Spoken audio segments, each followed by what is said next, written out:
Dear gentle listener, your humble hosts have gathered to demystify and delight all of Bridgerton. And today we will be covering Bridgerton Season 3. I am your host, Marie Claire, and joining me is the incomparable Missy. Welcome. Hello again. Here we go. On to the pollen season. Pollen! Yes, I still think it should have been Featherbridge, but I will accept pollen. So Yeah. I think yours is classier. It's fine. It's fine. Pollen it is. We embrace it. Mm-hmm. We've been digging through all of these seasons. This is technically our 4th episode now, and we're getting ramped up for everything that will be coming out with Season 4. If you want to listen to our previous episodes, they're all out there now. So Season 1, Season 2, Queen Charlotte, which is a banger. That's Highly right. recommend it.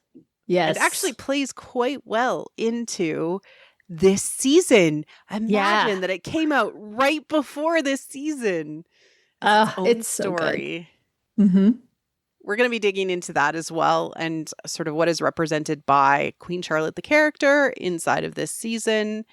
But first, I want to warn everybody, this is a mature podcast because we will be talking about Bridgerton, which is a mature show.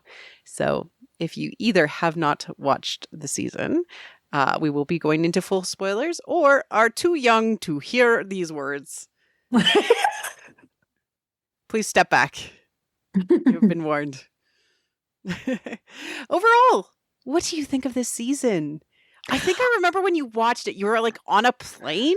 Were you on a plane? I might have been. This?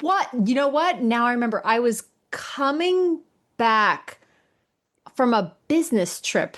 And it was on everybody's tablet or something. Yes, that's what it was. Oh my God, your memory is so good. That's exactly what it was. Yes. Okay, I remember now. I was coming back from on a business trip and my flight was delayed. So I'm sitting there in the waiting area with all the other passengers who are going to get on the plane. And I'm watching the first few episodes of season 3 on my tablet.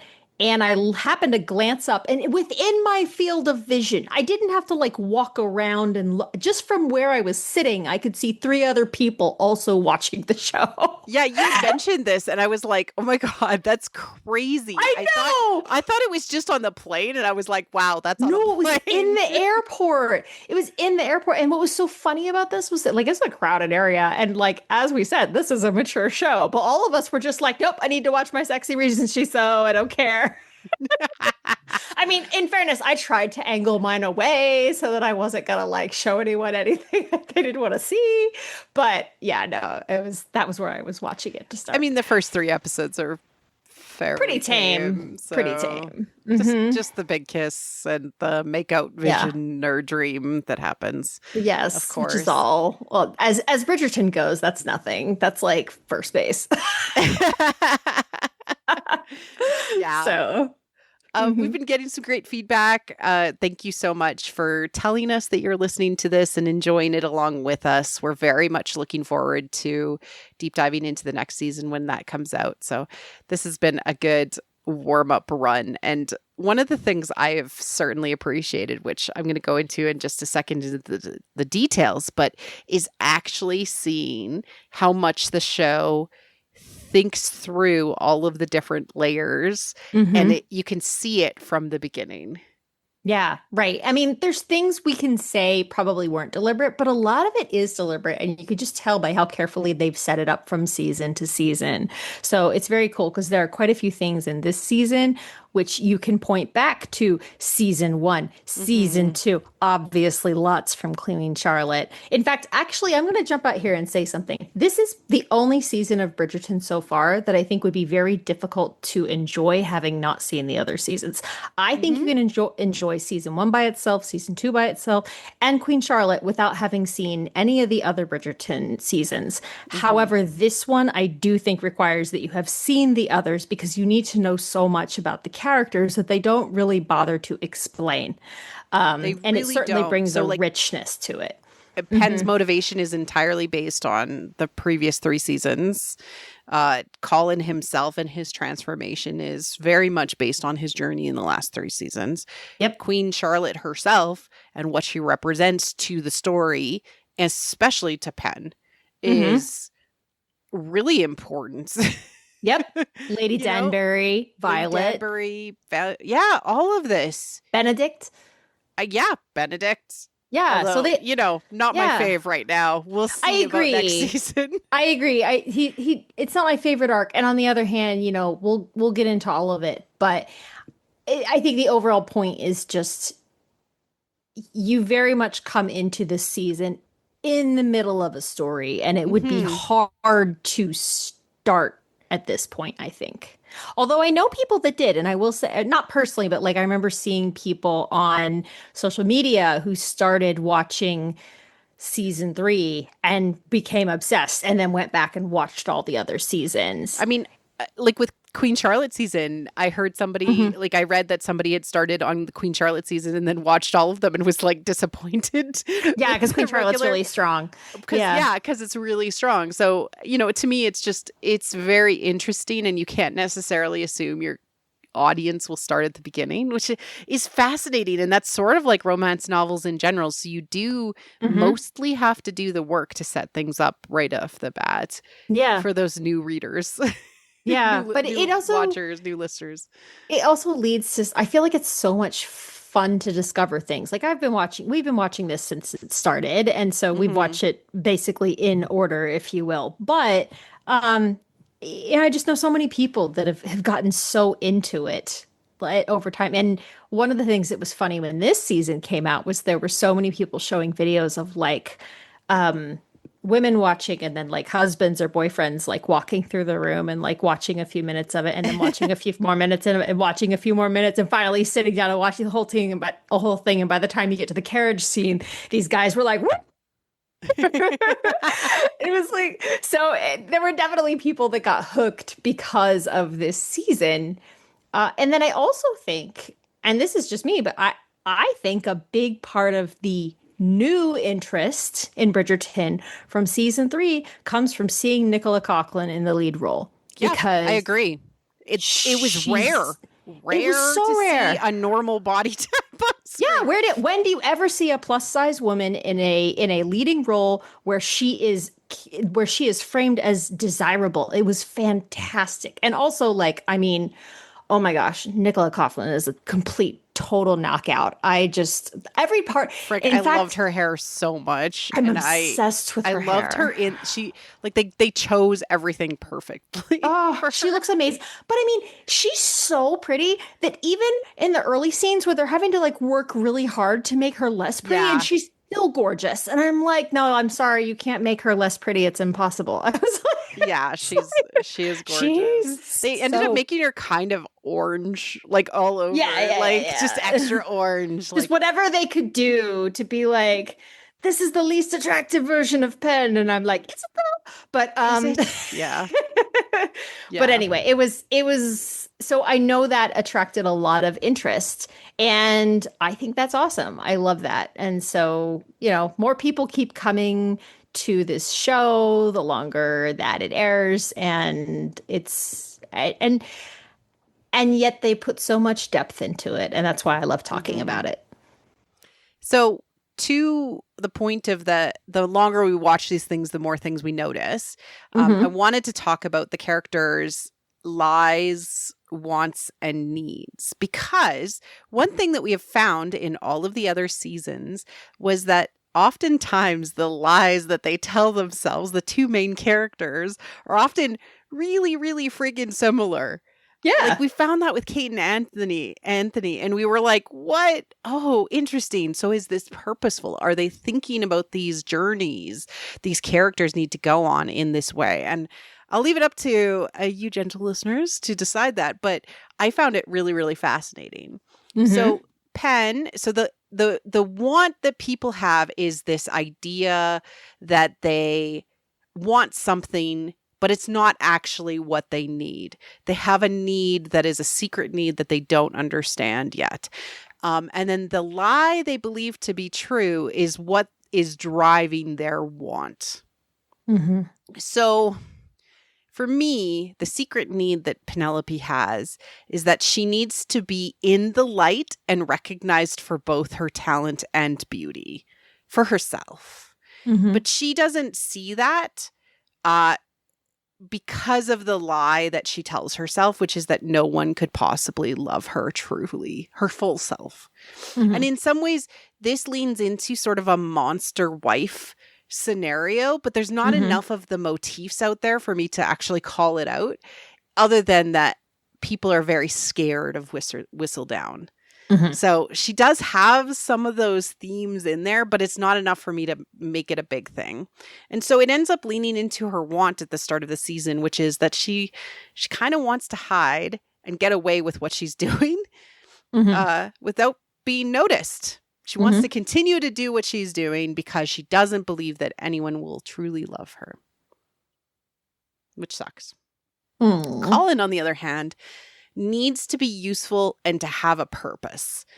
He doesn't know what that is, but he also doesn't recognize that he needs that because he doesn't believe that he is enough for anyone. That's the lie that he believes to be true. And this leads him to be into his want, which is to pretend to be the cool, altogether guy that travels the world, that everyone sees him as at the start of the season. Hiding from this because he doesn't believe who he is enough for anyone. Right. And so they're so similar, but just slightly tweaked differently to have different lies for themselves, which I thought was great. It's very cool. Let's dig into the themes and motifs. There's so many. There are so many. There's a lot going on in this season. And not only is there a lot going on in general, but just because they released this in two halves. I mean, obviously there's the capitalist motive for that. Like you prevent people from canceling Netflix by releasing it in two halves, but also just the structure of the season. It really is very much two parts. It's kind of two stories in many ways. And so what you will find is that these themes and motifs tend to cluster into one half or the other, generally speaking, which is really interesting. So. Exactly. Yeah. Let's dig into some of the symbolism that we see. Did you want to start out? Yeah, I'll start off. So first I want to mention clocks. These are not in any particular order, but clocks show up a lot. Often people are checking the clock. You have, at one point, Colin gifts a watch to his mother. She realizes that they're late. There's all this, you're late, you're on time, you're early, and people are checking the clock. Sometimes they're often given a deadline. This happens a lot. So a lot of emphasis on clocks throughout and a lot of shots that frame clocks very closely. So that's definitely a big part of this. This idea that time is running out, and it's time is running out for Pen to, not only to find a husband, but then also to reveal her secret, reveal her identity, make a choice about who she wants to be. And obviously for Colin as well, he has to make a choice and he has limited time to do so. So there's a lot on clocks.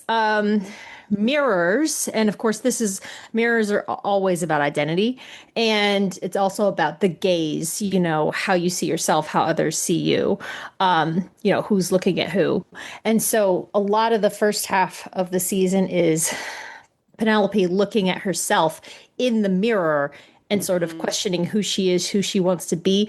Occasionally she will sort of put on a mask in a way where she will when she's preparing to meet Lord Dublin because he might propose to her, she sort of practices the smile that she will do when he proposes and things like that. So she's putting on a face for the world, but she feels uncomfortable in it. It's not really her. Similar to what Colin is doing, she's presenting herself to the world as she believes they want to see her. And then, of course, the big mirror scene is like the beginning of their love scene, where he wants her to see herself as he sees her, which is a massive turning point for her and for them. Yeah. And so that's really great. And it's also particularly cool because of the fact that for people who have read the book, the mirror scene is not actually in the book. It's referenced. He mentions the mirror, or like they look in the mirror briefly, but then they walk away from it. And he's like, well, next time we'll do this in front of the mirror, but they don't actually do. Yeah. And so then it's like, it's weird that like the mirror is so critical and then they sort of walk away from it in the book. So it's cool that they actually made it part of that scene in the show. Man, I love iterative yeah. fiction. Yeah. And they take versions and they like iterate on it to pull out symbolism and make it like more powerful. Definitely. Man, love it. Yeah. It's very cool. And then do you want to talk about butterflies? Sure. So from the beginning of the show, we have seen butterflies associated with Pen. So her first ever dress that we ever see her in actually has a butterfly sewn into the embroidery of the front. Butterflies are associated with Psyche, who is, of course, one of the big motifs that we both get in text and symbolically throughout this season. And so Psyche, of course, her symbol is the butterfly because it represents a psychopomp, or the soul. And that is what Psyche stands for in Greek mythology. So soul. Mm-hmm. Yes. Soul. And there's layers to that. Truly are. Mm-hmm. But we'll get into that in a minute. Yes, the truth.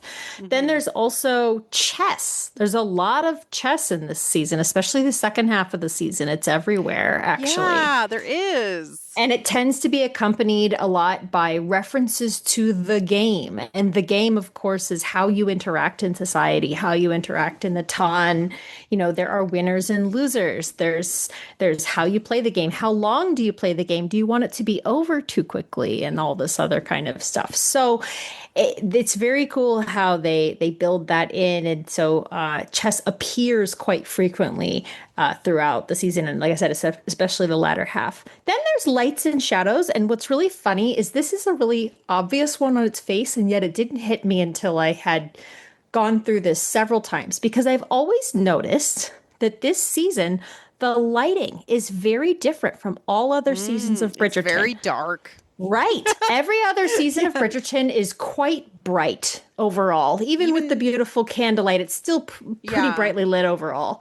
And in this season, everything is very dark. All the balls are really dark. And like so many of the scenes, even, you know, the characters. She's off like doing the whistle down stuff. She's in the dark. She's wearing a cloak. She's writing in the dark by candlelight. Yep. Like, there's a lot of that. Yeah.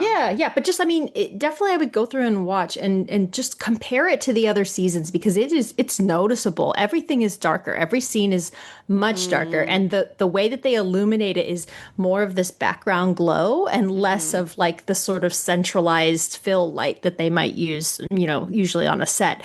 So I will say in that regard, it's actually very impressive lighting, because you can still see everything clearly, even though it feels much darker. Hollywood standard lighting where you can't see anything because it's exactly. So that's really cool. And of course, the obvious thing, of course, is that what's the title of the last episode is Into the Light, because the whole point is that she's been in the shadows her whole life and she has to step into the light and show herself as she truly is. And so that's the reason the whole season is in shadow. And of course, in that final episode, she does step into that much brighter fill light in the center of the room. Exactly. So, we also have some fun tropes that are playing out. I like calling out the tropes because Bridgerton itself is meant to be tropey. Absolutely. Right? It's modern. It's meant to be tropey. So we have the solid friends to lovers. Yes, we do. Yeah, this is the quintessential friends to lovers in many ways. Yeah, when you have to watch 4 seasons to understand. I mean, 3 seasons of the show beforehand to understand what is going on. It is a long haul story about friends who become lovers. She fell first. He fell harder. Love it. I will never, do not argue with me on this one. He is obsessed by mid-season. It's fantastic. It's when a man is completely and utterly wrecked Yeah. for his lover, it is the best. That is just unbeatable. You can't beat that. It's great. Yeah, yeah, it's definitely one of my big like tropes that I like look for in media is It is when great. a guy is like so friggin' obsessed, he becomes wife guy. That's Wife the next one. guy! Wife guy Colin. Yeah. Absolutely wife guy. He's like, yeah, I would protect her even if she was the worst woman in the world. Yep. Uh-huh. We Well, also also even the way that he refers to her as a Bridgerton before she's even a Bridgerton. He's like, you won't sully our family name. Like she's already, they're already married as far as he's concerned. Since the carriage, like it didn't even matter. Absolutely. That was Mhm. Glow up / main character, Halo. Yeah, I mean, even him just appearing on the street in the first episode, like I don't know. They used highlighter on his cheekbones. I don't know. God, they he looks made him look so good. chiseled, right? And then of course Nicole, like they dressed her in really beautiful colors. She's obviously always beautiful, but like just they made her like ethereal. Yeah, she does. She looks, and especially like some of the fabrics they use, like she has this like soft texture, like glowing. I don't know. She looks amazing. She's so freaking pretty in this. And then the last trope I wanted to go into was, of course, for the first half specifically, Pygmalion, which is, for those that don't know the play, My Fair Lady the musical. I have a teacher who's going to teach me how to be amazing in society and find the husband I know I need, teach me all the ropes, and ends up falling in love with me. It is the learning to love trope. It is great. Yeah, like in the famous painting, he actually like sculpts her, I think, and then she comes to life and he falls in love with Pygmalion, her. Right. He sculpts a beautiful woman who comes to life. Yeah. Right. Yeah. Oh man, love it. So good. Let's move into the more mythological and fairy tale sort of motifs. So this one is heavily, heavily influenced by Psyche and Cupid. This has been present since the first episode of the first season. So we knew it was coming when this came about. And actually there's a lot of speculation. I'll link to it's a post from Reddit going into the details of just the previews, I think, for this season, and calling out all of the Psyche and Cupid in the previews. Yeah, so people saw it even then. Yeah, beautiful. Absolutely beautiful. We're going to run into the details and end of what actually played out. Psyche and Cupid is a Beauty and the Beast story.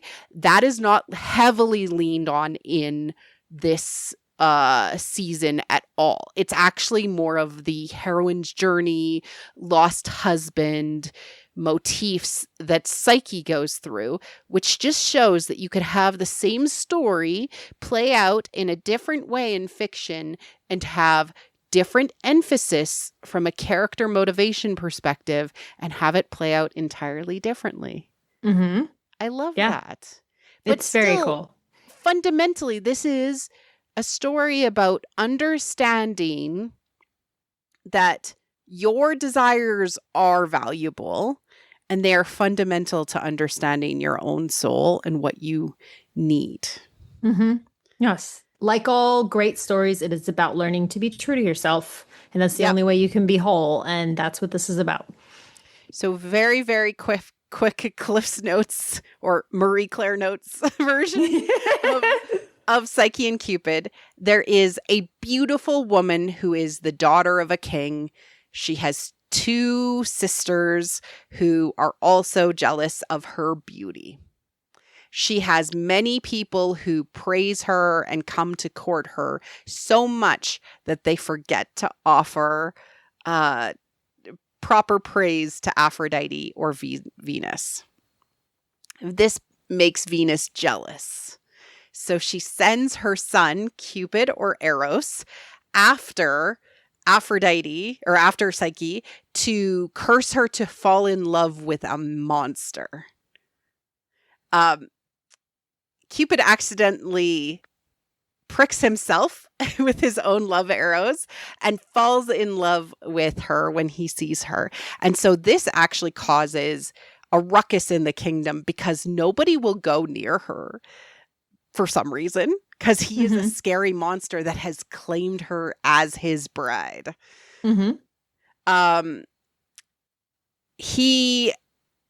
Because she is sort of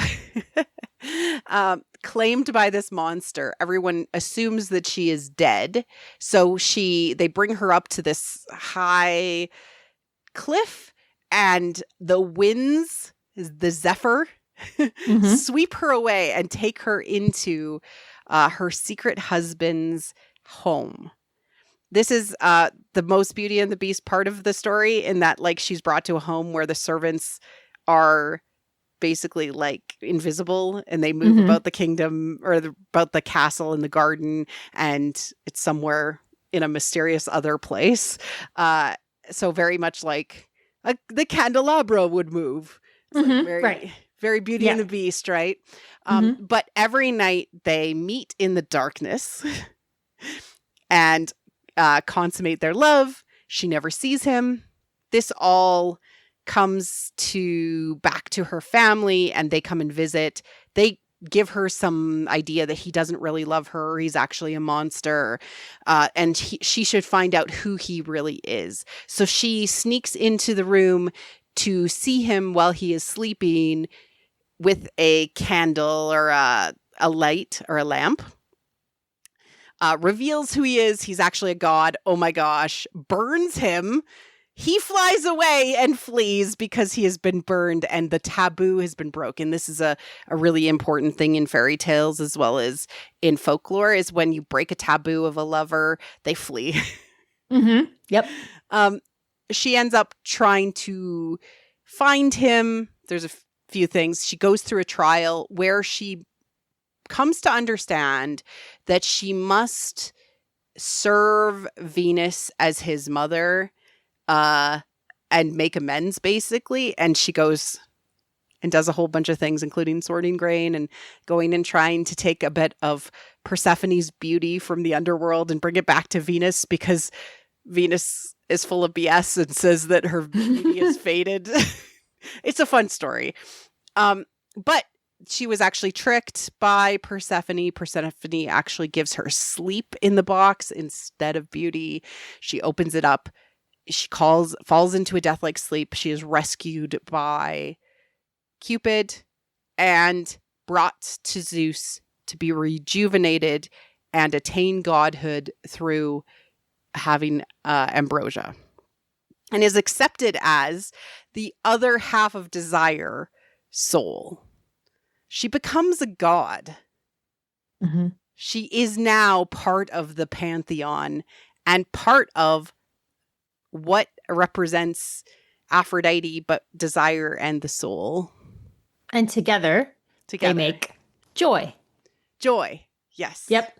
Yes. Their child is joy.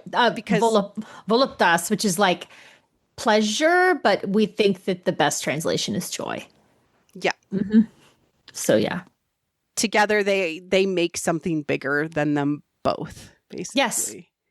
It's wholeness is what it is. Again, it's the idea that, soul, like the truth of the self, and desire, which is, love, and that together is what makes you happy. I love this story. I've been obsessed with Psyche and Cupid since I was a teenager, seeing it so thoughtfully put into the story. Some of the bits and pieces are a little bit like, the wind part happens a little bit later than maybe the kiss and the falling in love part or whatever. Like things are a little like up and down with how things play out in it. But we know when the taboo breaks. We know when the wind happens. The themes are there. The motifs are there.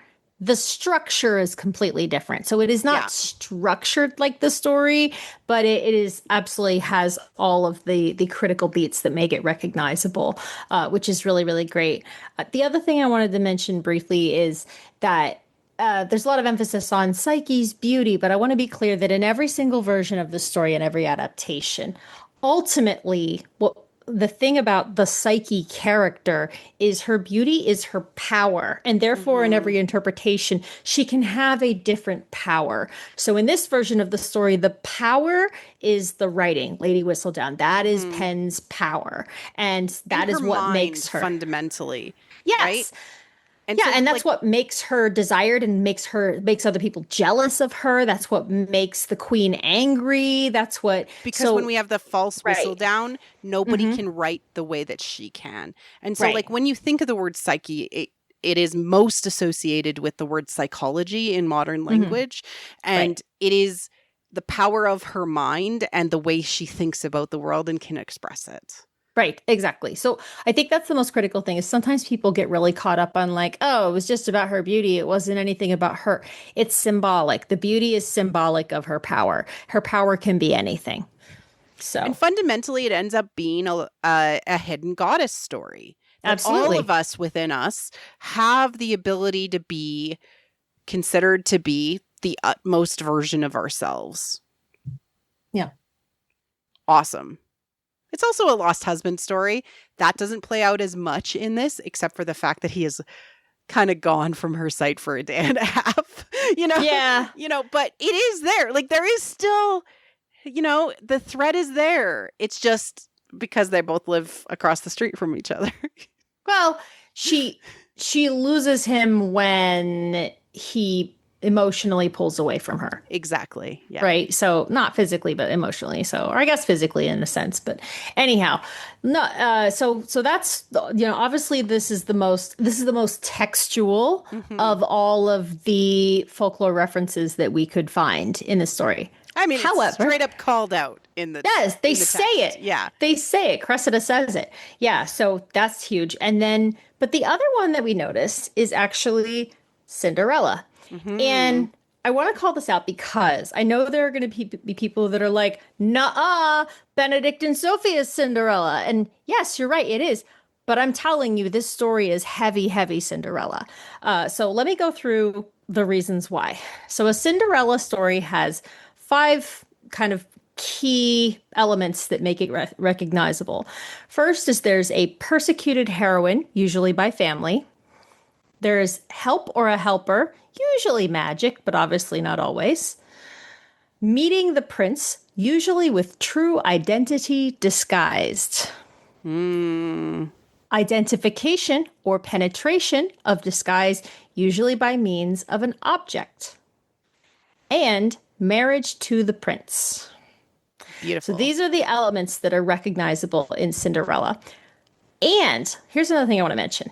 In many versions of Cinderella, especially I think the Perrault version, Hmm. there are three balls, three Right. different There are nights. 3 balls. One Yeah. ball, another ball, and another ball. And in this story, we'll point out as it happens, but Pen flees from three different balls.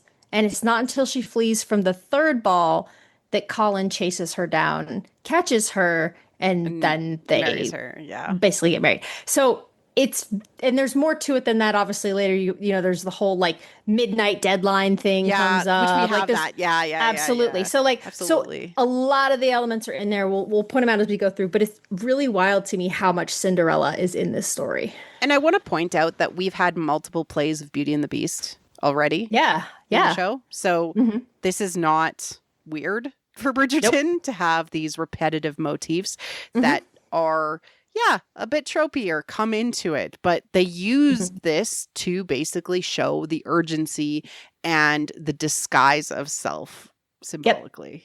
Yeah, absolutely. it's great.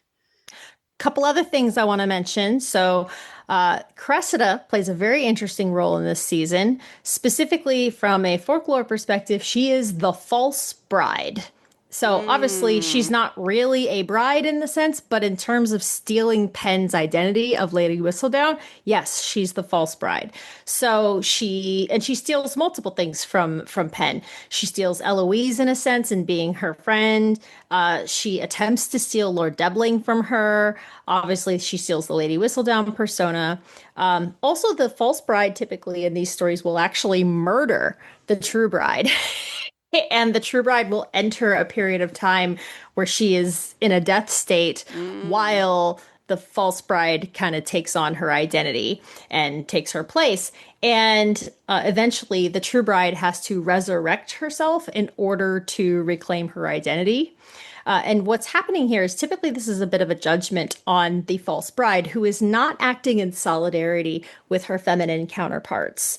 So she's in competition with them. And this is really emphasized with Cressida, where it's like, you know, women, we don't stand together. We don't like the debutantes Mm. aren't like friends or anything like that. We're in competition. We're set against one another. Her mother even says that that's like the one lesson she's taught her about how, you know, women we're not on each other's side.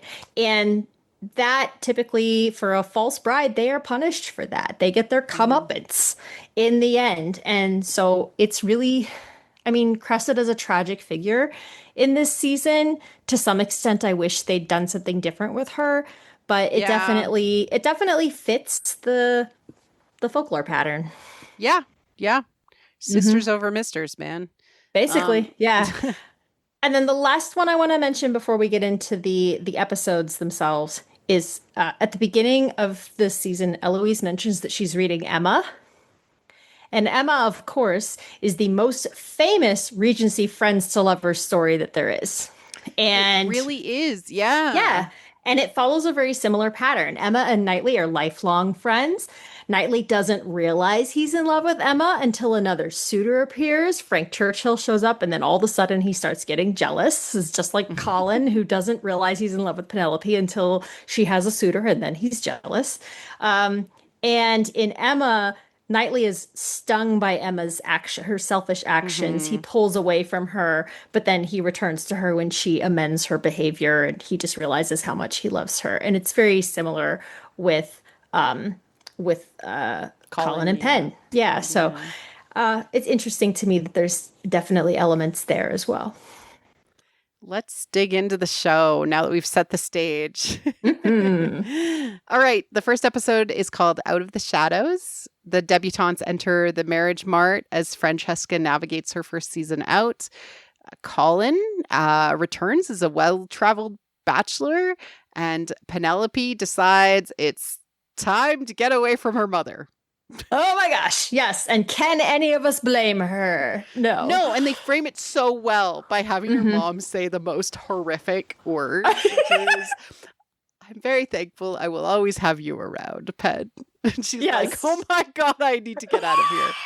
I need to take a husband. Like it's Exactly. such a power move. Like it Hmm. shows her power. It's like, no, this is my choice. I'm doing this. Yeah, and you know what's interesting too? What I noticed watching through this time, her transformation is not just her appearance. Do you know her voice actually drops a register? In previous seasons, she was always speaking quite high and girlish, Yeah. and in this season, all of a sudden she's speaking much lower. She sounds like a woman. It's very different. Yeah, it Hmm. is. Yeah, when she's like, I must take a husband. It's like, Yeah. oh yeah. Hmm. Yeah, Yeah, she's yeah, she's a Nicole. very different person. Yeah, so cool. uh so she does have these two sisters, which we pointed out, which is very similar to both Psyche and Cupid and Psyche story, as well as Cinderella. The two stepsisters are the two sisters that are just horrible to her. Hmm. Yep. Um, Colin gives some gifts to his family. We already mentioned the watch that he gives to his mother, which is the first appearance of that clock motif. And I also noted he gave a bow and arrow set to Gregory. And when Gregory's kind of playing with it at first, he turns it on Colin as if to say Colin is going to be hit by his own arrow. yeah. And then Anthony like shoos him outside. He's like, not here where our mother could see or whatever. But like that moment is so interesting because, yeah, that's pretty cool. Love it.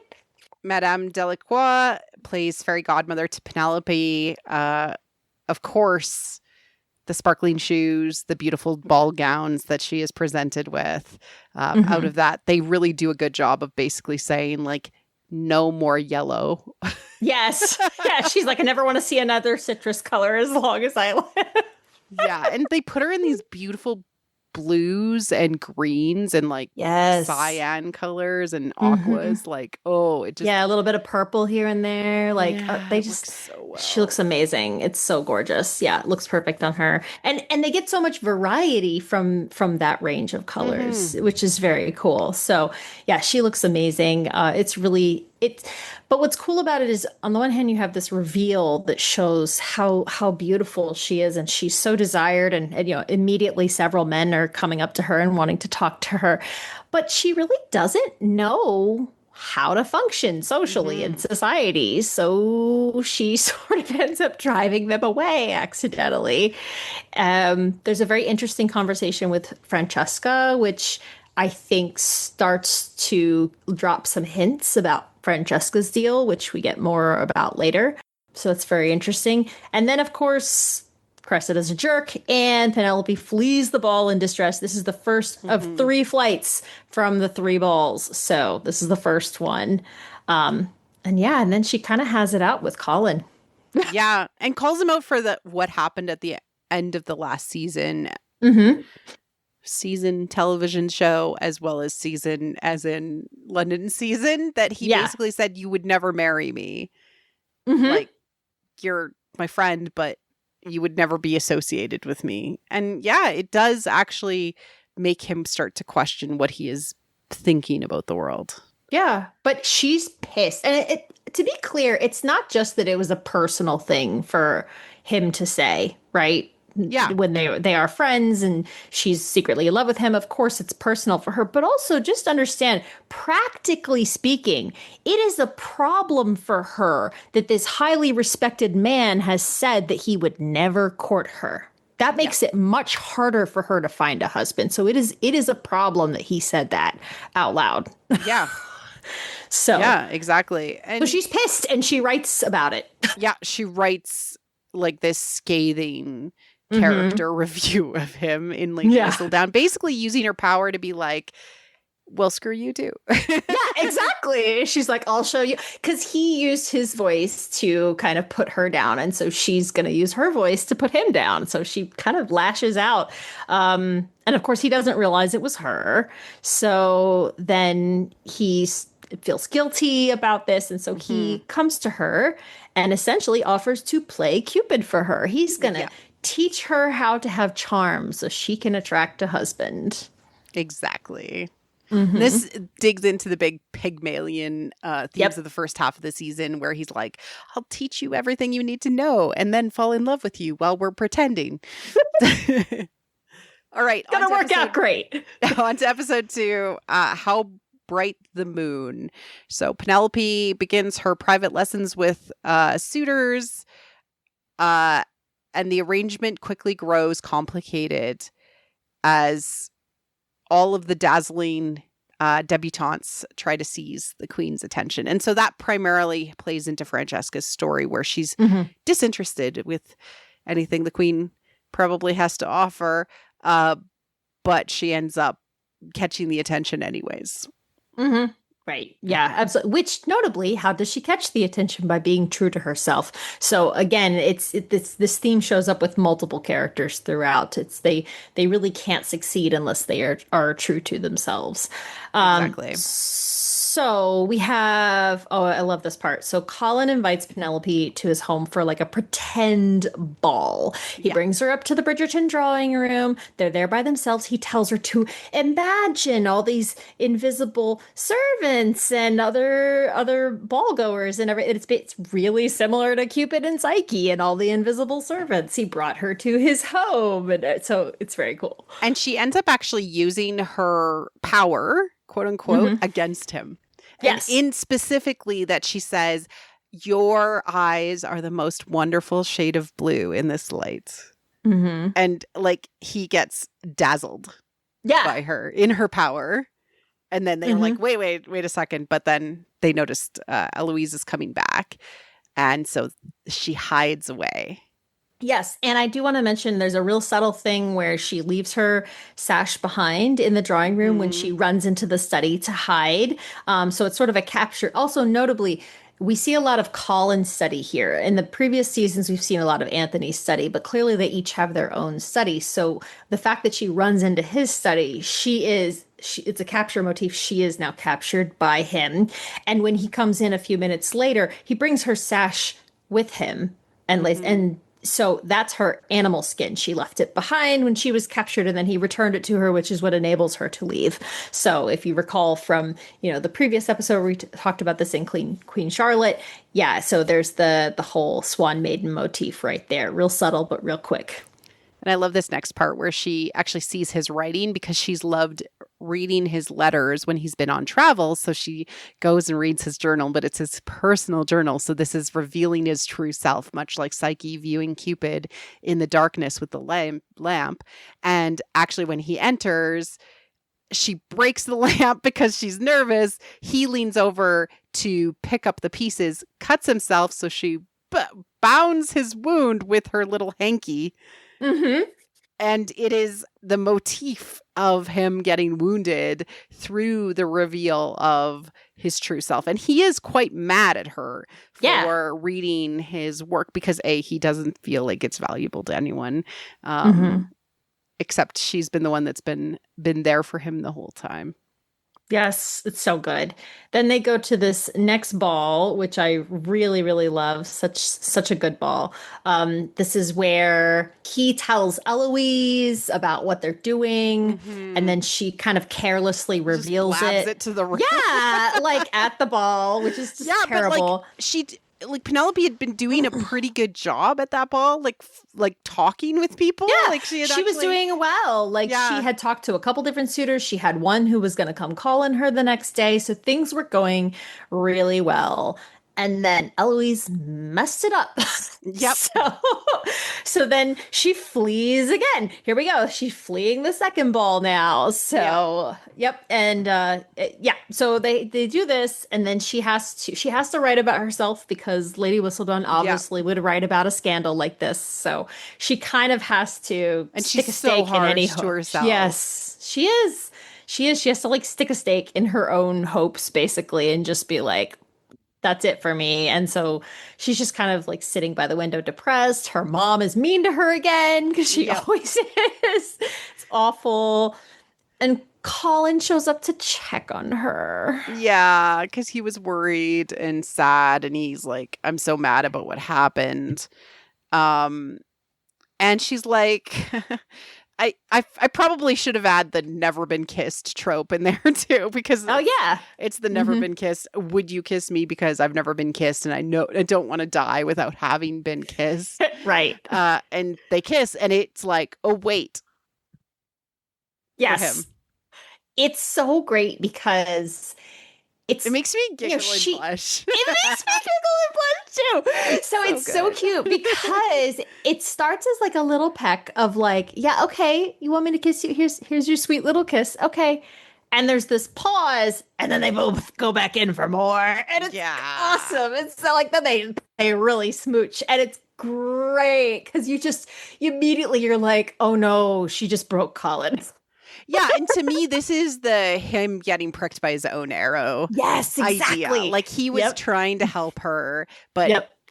or do what he needed to do to get her like healed up and comforted and stuff like that. Hmm. But he ended up getting pricked by his own arrow. Uh, So great. And this is the oh he fell harder man, part. he And that, fell harder. yes, because then the start of the next episode is his dream. Oh my god, when you watched this, I was like, wait a second. Like halfway through, I was like, this is not her dream. Oh my No. goodness. And then he Yeah. wakes up and I'm like, I cackled. Like I did too. Kyle was like, what is wrong? That's my husband. Yeah, he was like, what are you doing? What are you watching? Why are you cackling? Because it's funny.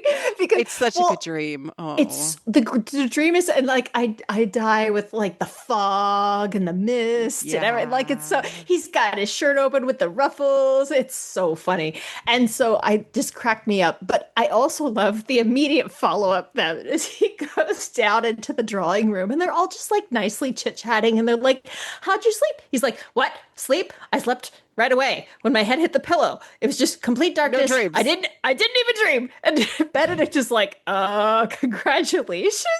Like, just so confused. And Like, you are know, you okay? we often talk about in this show how much we love the family, but the family does like Yes. an amazing job Oh my in gosh. this, like Yes. of like both being there for Penn, but also just mocking Colin all the Oh time. my, oh, honestly, I really think they've all hit their stride where they all just know each other so well now Yeah. that like they just have got the dynamics going because there's so much of it in this season. I was just, and I'd Mhm. forgotten how much was in this season, but they're just, the family dynamics are delightful. And that actually becomes really important to the plot toward the very end. The fact that the family is so close and does care so much for one another becomes really important to the story as a whole. So Mhm. we'll get to that. But yeah, it's pretty great. So anyway, Colin, yeah, 404, Colin not found. He's a mess. He is a hot mess. So then there's, you know, uh, there's an effort to try to like get back out into society, right? So they have Like they this meet up awkward and they meeting, right? yeah, they meet up under the tree, which is The like willow tree, I love that. yeah, That's which great. willows of course represent in between. So Hmm. it is Hmm. a psychopomp actually of a kind. So Hmm. this is actually a secret space. Yes, I love it. It's so So they good. are like married. It is a secret space, but they're like, he's like, you can't tell anybody. And she's like, no, no, no, this was a mistake. Thank you for doing that. But, and he's like, sure, it was a mistake. Sure. She's like, it'll never happen again. He's like, really? Like, you sure? Love it. It's great. Dang. Oh man, it's Oh, so good. it's really fun. He's just a hot mess this whole episode. It's great. But yeah, so then so again, there's the effort to get back out there. So they go to this dinner party. And Lord Debling's there, Cressida's there, and Cressida makes a reference to predator and prey, which starts to call back to that hunter-huntress motif we talked about in season two. Hmm. But she, in this situation, is both predator and prey. She's predator in that obviously she's looking for a husband. She's going after Debling. She's prey because of how her father treats her and how he's going Yeah. to give her to one of these terrible older suitors or whatever. So Yeah. she is sort of living in that horrible space where she is both. And it's such a good contrast to Penelope, who at this point has almost kind of given up. And so she's just herself. And of course, when she's herself, she's She able is to attract him. yeah, and she is the most in her own power in that Right. she is her witty, charming, Yeah, she has a way with beautiful self. words. Yeah. Yeah, exactly. And so like she makes him laugh because she has a good sense of humor and it makes perfect sense why he likes her. And if not for the fact that this is Penelope and Colin's story and I love them so much, I actually would like Lord Debling as a suitor because Oh yeah. he's a very sincere and appealing person. Not Like interested in I society. like to like scope the internet to be like how people felt about it. There was a bunch Yeah. of Lord Debling fans out there. Yeah, They were like, absolutely. I'm actually disappointed she didn't end up with Lord Yeah, Debling. Other than I the get fact that it. he had situational problems, he Right. was going to be away for periods of time, and that Hmm. certainly isn't as appealing to a young woman who probably wants to have Yeah. her husband around. Yeah, I mean, like it again, it makes sense, and obviously the story is what it is, and I like that. But I actually thought they made a character where you could understand why Yeah, they had an affinity for one another, and so that worked very exactly. well. I Yeah, liked and that. it fit solidly into her wants. so Absolutely. solidly, like the way I described it, right? She wants to be able to Hmm. hide, she wants to have her autonomy, all of those things, but not her needs. Yep. And they do a good job of presenting that she had basically come to an understanding with herself that she would be giving up companionship. Yes, exactly. So then we get on to the balloon scene, which Yeah, balloon scene. full disclosure, I think it's goofy as hell. In fact, there's there's a really amazing, like, I don't know. I'm assuming it's a TikTok. I don't have TikTok, so I don't know. I wait till these things trickle down to other parts of the internet. But anyway, somebody did a really amazing one, which they were like, POV, you're the balloon, and you're talking to Penelope, and she's like walking really painfully slowly across the room, like as slowly as she possibly can. This woman, and she's going, "All right, girl, time to move. Time to move, girl. You got all the time in the world. Let's go. Come on, Penelope." It's just so funny. Oh man. She just stares at this thing slowly moving towards her. It's ridiculous. This definitely feels like there was death magnets in it. Yes. You know, Yes. like that sort of like things like, I'm coming to get you.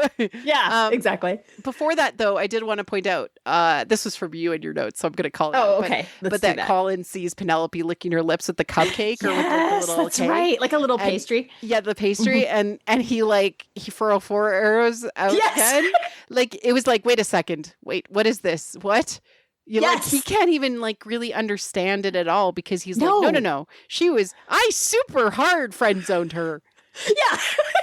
And then he's like, no. And I also love it because it's very much a Bridgerton thing. In season 1, Daphne absolutely shut down when like they were at the ice cream shop and or the custard. He's Simon's licking the spoon and she's like, whoop, and she just gone. And that part's hilarious. And then later this season, Violet does that with Lord Anderson. She sees him licking a spoon and she kind of like, It's great. So it's very much a Bridgerton thing. We're on the watch out for if Benedict does that with Sophie. Oh my God, I will die. It will be amazing. We will cackle. It will be like, so why are fun, you cackling please. again? Because the Bridgertons have a thing for their lovers when they eat. It's really I don't funny. know. I don't know. It's really good. Yeah. Mm-hmm. Anthony was all about smell because he's a horse. Yes, exactly. Yes. Symbolically. Because he's a beast. He's a beast, yeah. Anyways, so this is actually as close as we get to the Zephyr moment, right? In the Psyche and Cupid mythos. The winds are summoned and Colin steps in to save her from disaster, from the cliff. Right. Anyways. But he doesn't actually get the credit for it. Right. Devling does. Which is great because it adds more fuel to the fire that he should actually be the one whose arms are wrapped around her instead of Devling. Yeah. Yep. Yeah, it's great. And that leads us into another ball. She does not flee this one, notably speaking. And this is a very interesting ball because not only is there obviously Colin just sort of gradually coming to this realization about his feelings, but also we have a number of other relationships starting here. Right. So Benedict meets Lady Tilly Arnold earlier in the day when they're at the balloon thing, and then he meets her again, and like kind of they have a full introduction in at the ball. You have Violet meets Marcus Anderson there for the first time. This is Lady Danbury's brother, and they obviously have an instant attraction, but Lady Danbury, for reasons we don't understand yet, is pissed and seems to really, really not want them to go anywhere near each other. And then you have Francesca meets John Sterling, Earl of Kilmartin. And we haven't talked as much about Francesca yet. I'm sure we'll talk more in detail about her toward the end. But I want to just mention that the popular idea that most people had watching this season was that Francesca is neurodivergent.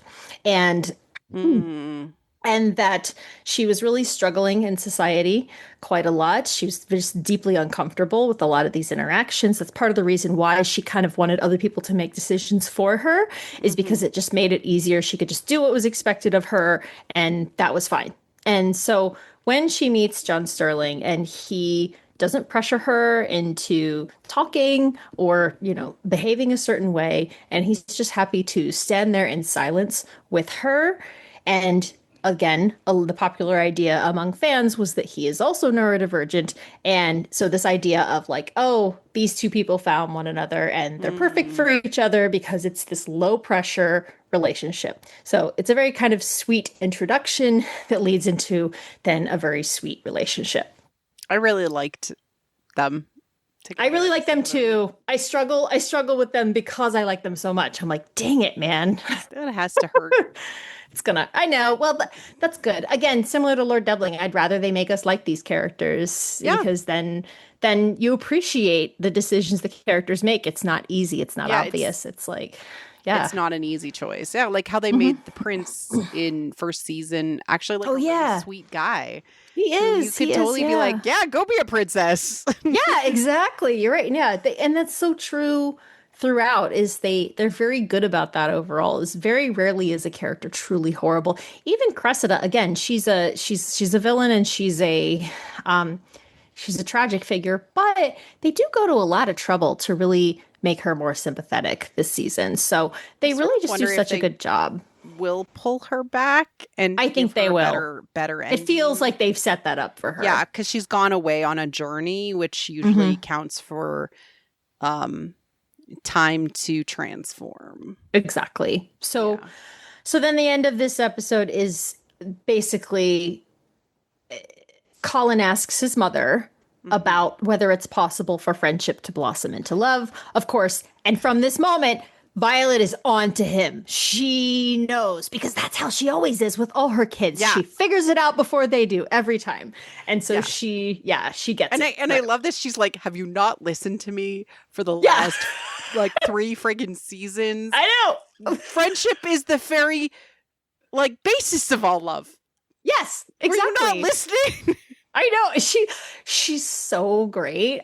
This scene and then the one in the next episode where she like catches him on the stairs and sort of gives him the what for. That's great too. Friendship is the basis of all love. Write that down. Like yes, exactly. She's like, take notes. Oh my! I tell you what, if any of the if Benedict comes to her and he's like, Mom, I'm not sure how I feel, she's gonna be like, why do none of you listen? What am I going to do with you? So anyway, so it's great. So then, so episode 4. Episode 4, old friends. When a caller arrives at her home, Penelope faces a difficult choice. Of course, it's Lord Doubling. For others, opportunities to build a fresh start, find a new love match abound. So this is specifically for Benedict, Violet, and Francesca. These relationships and like those threads of the story are built upon in this episode. I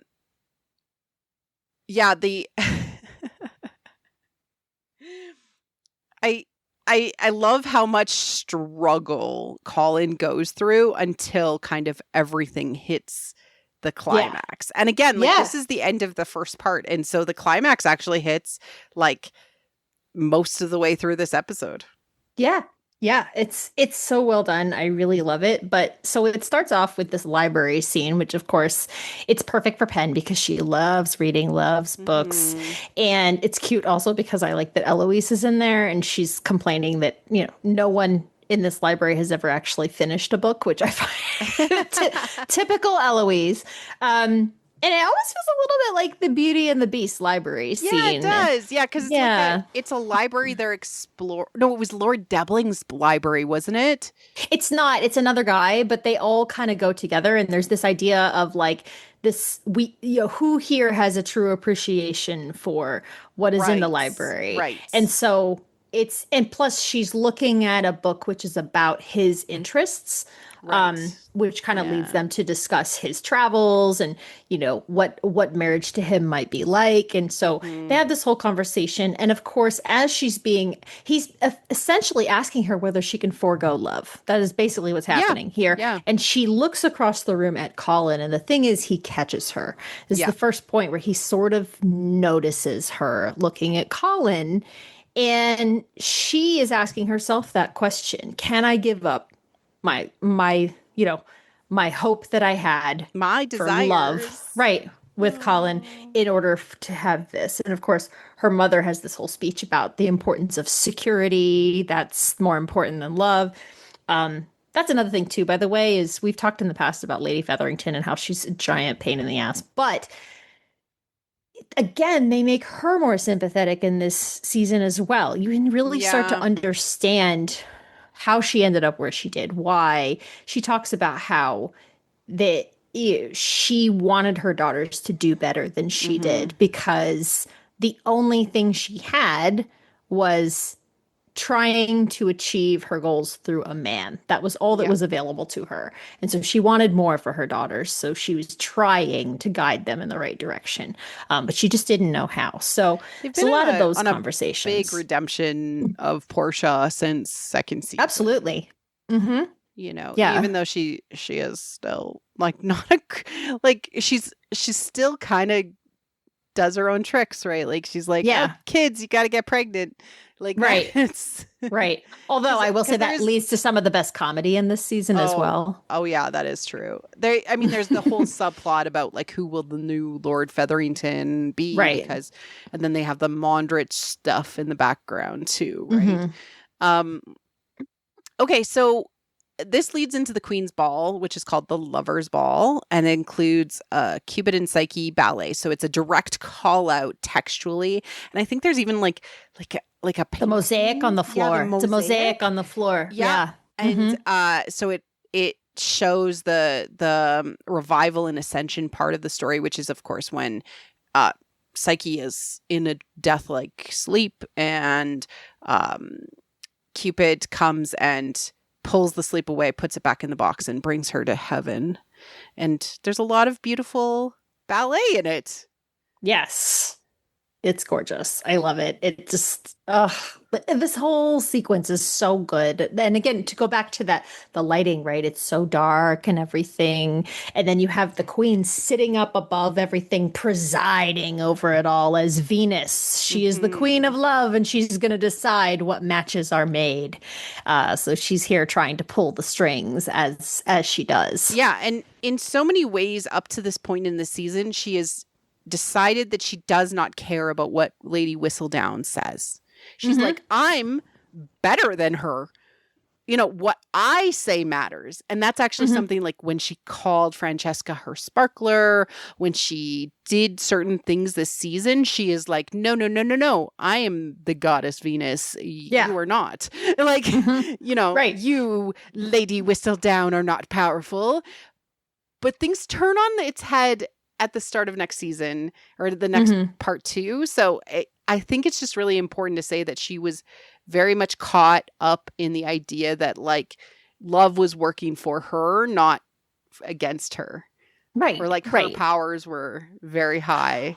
Well, love responded to her command as far as she Exactly. knew. But of Yeah. course it doesn't, and that's what we learn. And so she also has this unbelievable headdress in that sequence with the like moving glass swans inside Yeah. the wig. Oh my God, it's so cool. So that's amazing. And then they cut away briefly to Colin. He's actually, I want to say it might have been earlier in the day or maybe the day before, but whatever. But he's drinking with the boys and they're all talking about their conquests. And Hmm. he hates it. He hates it. He doesn't want to sit here and talk about like meaningless flings he had. He takes love seriously. He takes romance seriously. He thinks that this is one of the most meaningful things in life. And so he just gets fed up with And this leaves. expectation. Yeah, with this expectation. Yeah. That's how he's supposed to behave. So he leaves, and that leads to him the following night when the ball is going on. And we've seen a little bit of like, okay, Hmm. here's the ball, here's the Cupid and Psyche stuff. Debling is there, he's gonna propose, da da da da. And Colin is not there. He's home, and then his mother's like, "Oh, aren't you coming?" He snaps at her and tells her he's basically hungover. And she not only tells him, "Hey, you need to be careful. You've put on armor to protect yourself, and you need to be careful that it doesn't rust and it will never come off again." So she's telling him he Hmm. has to open himself up to love. And then, as he turns to leave, she's like, oh, by the way, word on the street is. Yeah, exactly. She's like, Penelope might be getting a proposal tonight. And again, you see, back we are again to Colin 404 not found. He's suddenly like, what? Record scratch. What? Wait a second. Hold on. And so he shows up and interrupts a dance, which is like the height of rudeness. Yeah, it is. Like, you don't do that. And he's like, no. But Lord Dublin sees that, like, there's unfinished business there. And so it's like, okay, sure. You guys figure your shit out. Yep, exactly. Yeah. And then Cressida sees her moment and swoops in. And this is the moment when she specifically refers to Colin and Penn as Eros and Psyche battling it out. Yeah. Oh, we like a textual I love motif. it. Subtext is for wimps. Anyway. Literally, like, it feels like they are getting more and more explicit in their textual use of this motif or their motifs. I actually wonder how much they're going to just straight up call it Cinderella in Benedict's and Sophie's season. I would be here for that if they did. It sounds great too. Lord Kilmartin surprises Francesca with the rearrangement of the music that she was wondering about when he so kind of rudely left, but very no, I understand what you mean. I connect with you, but here's my present to show you that I was actually being thoughtful. And she can't wait to go and play it. Yes, exactly. So speaking of rudeness, it seems to run in the Bridgerton family because she's just like, nope, I'm leaving the ball right now. Goodbye. And the queen's kind of pissed. Yeah, the queen, and this is the hint that the queen has of like, things are not going according to plan. You are not in charge of love. And the fact that like the ball was interrupted, she thought Lord Dublin was going to be a thing with Penelope. Right. She thought like all of these things, Francesca, her sparkler, and her sparkler's like, nope, gotta go play piano. Yeah. But Penelope flees the ball after asking Lord Dublin to forgive her for the interruption because, Colin can't get his poop in a group. But Dublin, he sees exactly what's up. He's very aware, and I like also that she's like, oh, well, that would be impossible, for Colin to be interested in her. And he's like, I didn't ask if it was possible. I asked if you wanted it to be. And she just has no answer because she hasn't given up. And that's the whole thing about Cupid and Psyche is she can't give up on desire, And she goes through like the worst trials Psyche does. Like it is bad. She goes to the underworld. Like that is saved for the best of the best heroes. Yeah, absolutely. Good stuff. So she flees. That's her third ball. And Colin chases her. Yes, and he catches up and it's great. Jumps in the carriage. Yes. It's like, we're going to the same place anyways. Come on. And then they have the conversation and he confesses and she's like, no. Yep. What are you? What? No. Yeah. Don't say things you don't mean. Yeah. And it's great. And then she's like, oh, and then they end up kissing and then they end up doing more stuff. And we're like, oh, what? This is why some people call her Penelope Fingerington. Anyway. What? I know. Okay. It is very hot. It is, my opinion, this is the hottest scene in Bridgerton so far. Fight me. It's so good. It's so good. And it's like, it's so well done in terms of like, again, the consent is there. Something Bridgerton does really, really well overall is, often having these. So it's very clear consent is present. It's very focused on her pleasure, which is always wonderful. The music is fabulous. So like killer accompaniment right there. It's so good. And then I love that, when they suddenly, we're at your house and everything, and they have to stop. And he's like, can't the carriage, driver keep on going and everything? But then they start giggling and laughing. And that's the best. And that's what makes friends to lovers so great, is because you have these hot and heavy moments, but then the friendship is still there. And so it's really beautiful. And he's like, are you coming with me? Like to go to into his house. Like, we're doing this. Like, wife guy Colin took over. He's like, wife guy activated. We're already married. What are you talking about? Like, yeah, it's great. Yeah, it's good too because she does have a moment of panic where she thinks he might be leaving or something. She's not sure. And then Penelope Featherington, are you going to marry me or not? And that is taken directly from the book. And so it just is a delight to see on screen. So, and it's such a good ending for the first half of the season. It really was. It was very satisfying to not leave us on like a weird cliffhanger because we knew it ended like happily at that point. So, right. You know, that was great. And then, that was the end of part 1. And we're into part 2, which starts with episode 5, TikTok. Lady Whistledown's surprising engagement announcement reverberates through the Ton while Penelope grapples with the need to disclose her true identity. And primarily this is led from a place of Eloise pushing. Yes, like she confronts her and says, wait a second, does he actually know you? Does he actually know who you are? Oh my God. So frustrating and annoying, but it does actually play a specific role in that the lie that she was telling herself cannot actually hold under what she truthfully needs. And so they announce it to the family. Everyone's happy except for Eloise. Right. Who's pissed. Yeah. Yeah. And this leads very quickly into the mirror scene, which is he has a house that is nearby the Bridgerton house. And like it's like an apartment, I think, right? Like or a smaller place. Yeah. And he's like it plays out like everyone's seeing the mirror scene. It's glorious. It's femme gaze. It really shows like how there's something in femme gaze where not only is it like the desire to be to perceive, it's also the desire to be perceived correctly, and that is what this fulfills. Yeah, exactly. And so it's using the mirror is like the gaze to gaze, like who's looking at who and everything. And then the fact that when he undresses, it's all done from her perspective and it shows her reaction to seeing him and everything.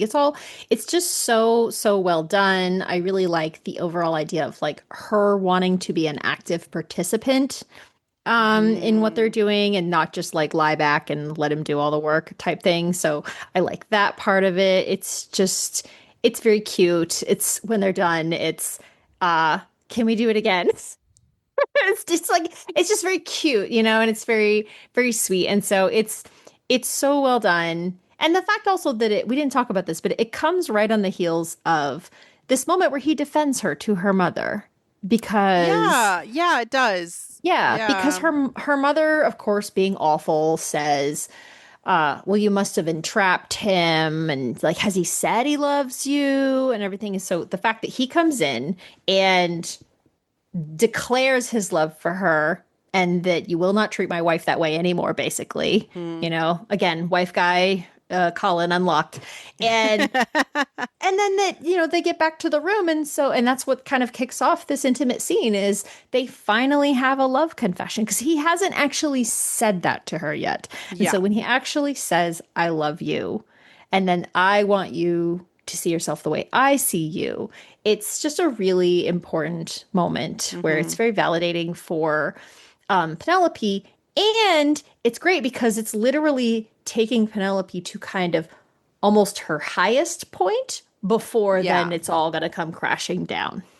Yeah, exactly. So, yeah. Because of this love announcement, this engagement that the queen was not expecting, nor planning on, because she's like, I am the maker of the love matches. I am the ruler of love. She places a bounty on Lady Whistledown. Yes. I love this so much. So this was cool. This was something that I actually rediscovered when I went back to look at the Apellius version of Cupid and Psyche, which is the version that we know it from. So if you know of Cupid and Psyche, this is the origin of that. And in there, I found that Venus actually does offer a reward for the capture of Psyche in punishment for her wounding Cupid, her son. This is the quote from the story. Ho, if anyone can produce in person or give information as to the place of concealment of a certain runagate princess, a slave girl of Venus, Psyche by name, let him hie to Mercury, the crier, at the rear of the Mertian sanctuary, and receive by way of reward 7 times a kiss of bliss and once a kiss of honeyed beyond measure by the interjection of her alluring tongue. So, again, she offered a reward for the capture of Venus, or sorry, of Psyche. Venus offered a reward for the capture of Psyche. The queen has offered a reward for the revelation of the identity of Lady Whistledown. So it is beat for beat here. Yeah, and like Colin and Penn are together when they find this out. Right. Because up to this point, there were moments where it was like Penn kind of wanted to tell him. She's trying to find the right moment to tell him. But as this kind of pressure ratchets up, she feels more and more like she can't tell him. So it's wild. There's also a very brief scene where Kate is planning the engagement party. She sits down to chat with Eloise. And Kate mentions, oh, well, I'd really rather be out riding, which I think is cool that we're still talking about Kate's affinity for horses, like forever horse girl for her horse husband, like all the time. And Eloise mentions that she has other passions as well. She actually says, I'd rather be writing too, metaphorically speaking. Yeah, exactly. She doesn't actually like writing. But what that is a reference to is the wild nature. And so this is something that was true of Kate. It will eventually be true of Eloise as well. We know that she is, feels constrained by society. She this season, she has tried to make herself accept it and be part of it and like it. She's trying to fit inside society. And by this time in the season, she's kind of realized it's not working. And so she's starting to acknowledge this isn't really me and I want something else. And that is her starting to rediscover her wild nature. So very interesting conversation they have. We also have Eloise give Penelope that midnight deadline, just like in Cinderella, and actually says before the clock runs out. And we get Penelope looking at the clock like all night during the party. They're using like Dutch angles on the clock and everything to make it look really scary. It's like they're really, they got the loud ticking in the background, so they really play it up. This whole midnight deadline she has. Just also briefly, Gregory and Hyacinth come in and grab the chessboard in pieces because they're going to teach Nicky Mondrich how to play chess. So that's again kind of like seeing we're going to teach him how to play the game, because remember, the Mondriches are new to the Ton, right? And so their whole thing is they're trying to learn the ways of the nobility. And so thankfully, Gregory and Hyacinth are there to help out. So they're teaching the rules of the game. Exactly. Which I thought was very interesting. And they call it out again in the dialogue. It's, at one point, Mr. Mondrich, he sees them grabbing the chess pieces. He goes, "Oh, it looks like our son's about to learn chess." And so it's like he's gonna learn the rules of the game. Yeah. Which also then plays into the following episode. Penelope faints as Cressida claims that she is actually Lady Whistledown. So this, of course, is a metaphorical death. And to your point before, Cressida, the false bride, has killed her and taken her place. Yep. Absconded with her power. That's right. She took it and she went away. Yeah. So I think that's very cool. It's a very explicit false bride moment there. So good stuff. Let's dig into episode 6, Romancing Mr. Bridgerton. A desperate imposter strives to publicly win the queen's favor. Cressida. Penelope races to write an urgent correction, I would say. Yeah. Like, excuse you. No, if this is mine. Yeah. So as we were saying with the Mondriches kind of learning the rules of the game, Lady Danbury is visiting them. She tells them that she thinks they need to host a ball and mentions the game, that they have to learn the game of the time. They want to win the game and that they can't just sit back. They have to actually step into the ring and play. And so again, this whole concept of it's all a game and you have to become a player, an active player. It's all there very much. Since Penelope believes that, because there's this whole conversation about should she reveal Cressida or should she just let her take the credit and step back? And of course, Eloise is like, just let her have it, like Yep. you don't need it anymore. And You've got my brother. Yeah, exactly. You've got my brother and you couldn't possibly keep writing anyway. So this is just your perfect way out. And so during this time that she is seriously considering just letting Cressida take the credit, she is psychically dead. She is metaphorically dead. So she's in a death state because she's not being true to herself. This is not who she is. And this is really important psychologically for women because when they psychically mutilate themselves, i.e. cutting off pieces of themselves, Yep. it is something that we do as humans, but also women specifically. We give up things that bring us joy or that are big parts of our identity to maintain sometimes the roles that are expected of us in society. So being a mom, being a mother, right? Being a daughter, you have to give up the things that are considered to be outside of that are actually part of your power. Yeah. Yeah. But you can be a full, whole person that is actually a goddess in disguise, because all women are, if you are actually connected with your power. And for Penelope, that is her writing. Not necessarily Lady Whistledown, but being known for her writing. Yeah.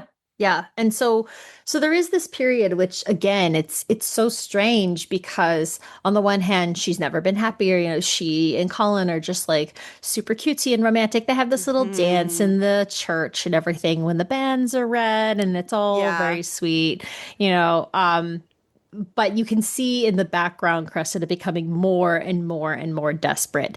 And so it kind of all comes to a head at the Mondrich ball, where the queen shows up and everyone's there kind of wondering what's going to happen because Cressida has declared herself, but they haven't really heard anything since then. And then Cressida shows up with this sort of, little preview of her coming article, of her coming column. And really, it's fairly convincing to most people, and it's particularly convincing to the queen. She says she's looking forward to her column the next day. And so at this point, it's a solid panic on the part of Eloise and the part of Penelope. And so all of a sudden, Penelope is going, no, I can't let her take the credit. I have to correct this. So she runs off and writes this really excellent excellent column on the fly. I love that she's like so smug. She's like sitting there in the carriage, like grinning to herself over what she's writing. She's super proud of herself. Yeah. and she goes, she delivers it, and Colin catches her. And he is devastated. Yep. It's tough when you made wife guy your entire identity and then your wife isn't who thought she was. It's pretty bad. Really? Yeah. Yeah. Because then he's like, wait, you didn't even need me for money. Yeah. Exactly. Yeah. Well, that comes up later. Yeah, exactly. She didn't need him for anything. He goes through like the big phases of like, because again, he's seeking purpose, right? That purpose comes out in a different way. But it is really interesting because he thought being a loving husband is my calling because he suddenly feels that connection. And yes, that is part of it. Being a loving husband, being a supportive husband emotionally is what she needs. But it's cool. All right, on to episode 7, Joining Hands. A shocking column fuels the Queen's search for the real Lady Whistledown, i.e., Penn got it to the publisher in time. As the wedding looms, Penelope questions her future as a wife and scribe. Absolutely. Yep. Yeah, it's rough. It's a real crisis here.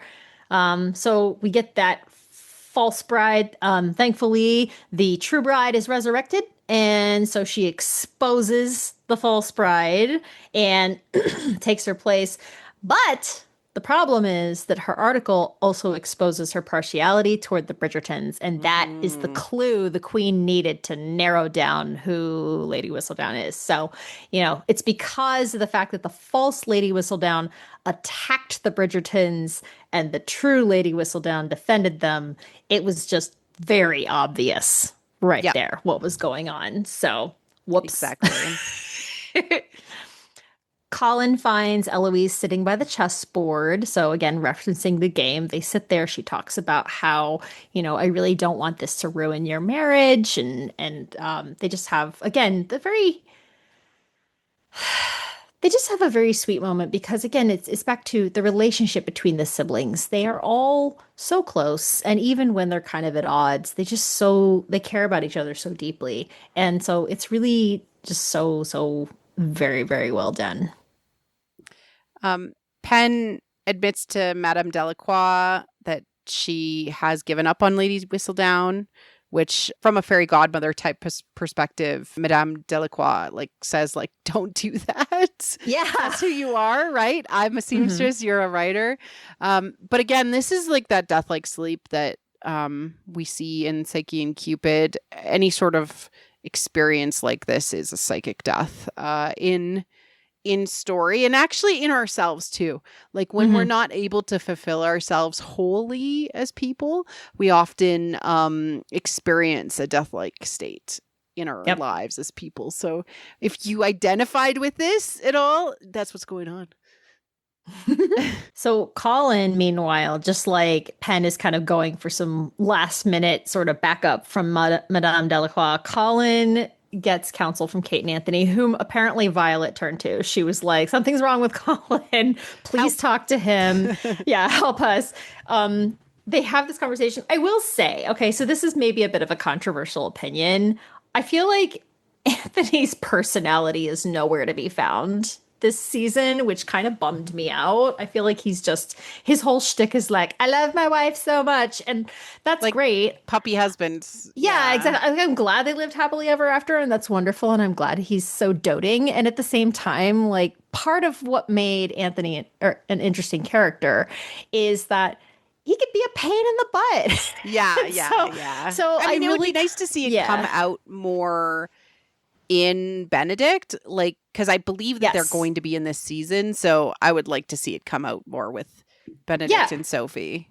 Well, and also it's again as sweet as he is as a father to be and everything, and as excited as he is, I would have expected a lot more anxiety from Anthony about Kate's pregnancy and stuff like that. I feel like it would make more sense if he was a little panicked, to be honest. And so the fact that he's just not totally a chill dude. No. So it's fine. I get it. Based on all of the interviews and everything I read, all the behind the scenes stuff, the reason they did this was because they wanted to reassure the audience that they were not going to put Kate and Anthony through a bunch of horrible stuff, that they were going to give them their happily ever after. And I get it, but at the same time, this is long form storytelling. And if they never have another problem ever again, then they're not going to be interesting characters anymore. So personally, I would prefer if they gave them some type of conflict. I think that would be nice. I also like the idea of conflict that they can solve together. That would be nice. Very Nick and Nora, or there is tons of examples of married couples facing troubles together, and it's very appealing because we don't actually get to see a lot of it. You've heard me mention before, if anyone out there is interested, the Glamorist Histories by Mary Robinette Kowal. It's 5 books. It's Regency romance, so I would say more Regency adventure with romance thrown in. But they're supposed to be sort of if there was magic in Jane Austen, that's the gist of the stories. Mm. And the characters get married in the first book, and then the other four books are all them being married and having adventures while married, and it's really interesting. It's very fascinating. The problems they have as a married couple are very different than problems they would have if they were not, and it's really compelling. I really liked the series, so definitely recommend that. Point being, there's a lot of room to do stuff with Kate and Anthony and the other characters too. And I hope they do. I hope that the married characters get some interesting storylines going forward. So Yeah, we'll see. I want more from Colin and Penn, especially since I hope that Yeah, they're around for the rest of the show. they're supposed to be. They've been in all Yeah. the pre-promo shots for season 4, so presumably they're around quite a bit. I want them to still have struggles. Yeah, Even absolutely. Yeah. I'm fine with that. I'm down for struggles. Yeah. I trust that everything will work out fine in the end. But in the meantime, it's okay to put these characters through some challenges. Exactly. So we'll see. We'll see. The wedding itself, gorgeous. Yeah. So good. So good. And of course, they play Yellow by Coldplay. And again, I want to be clear. This was something that was predicted by fans, or I should say requested by fans since season 1. In season 1, really everybody was funny. like, listen, they have to play Yellow when they get married. And so if you I followed all the pollen tags for years, and it was always, every time it was like, they have to play Yellow at the wedding. They have to. And they did. And so they clearly listened. Are they on Tumblr? They are. They're on Tumblr. They heard us. They're reading our leaves. Oh no.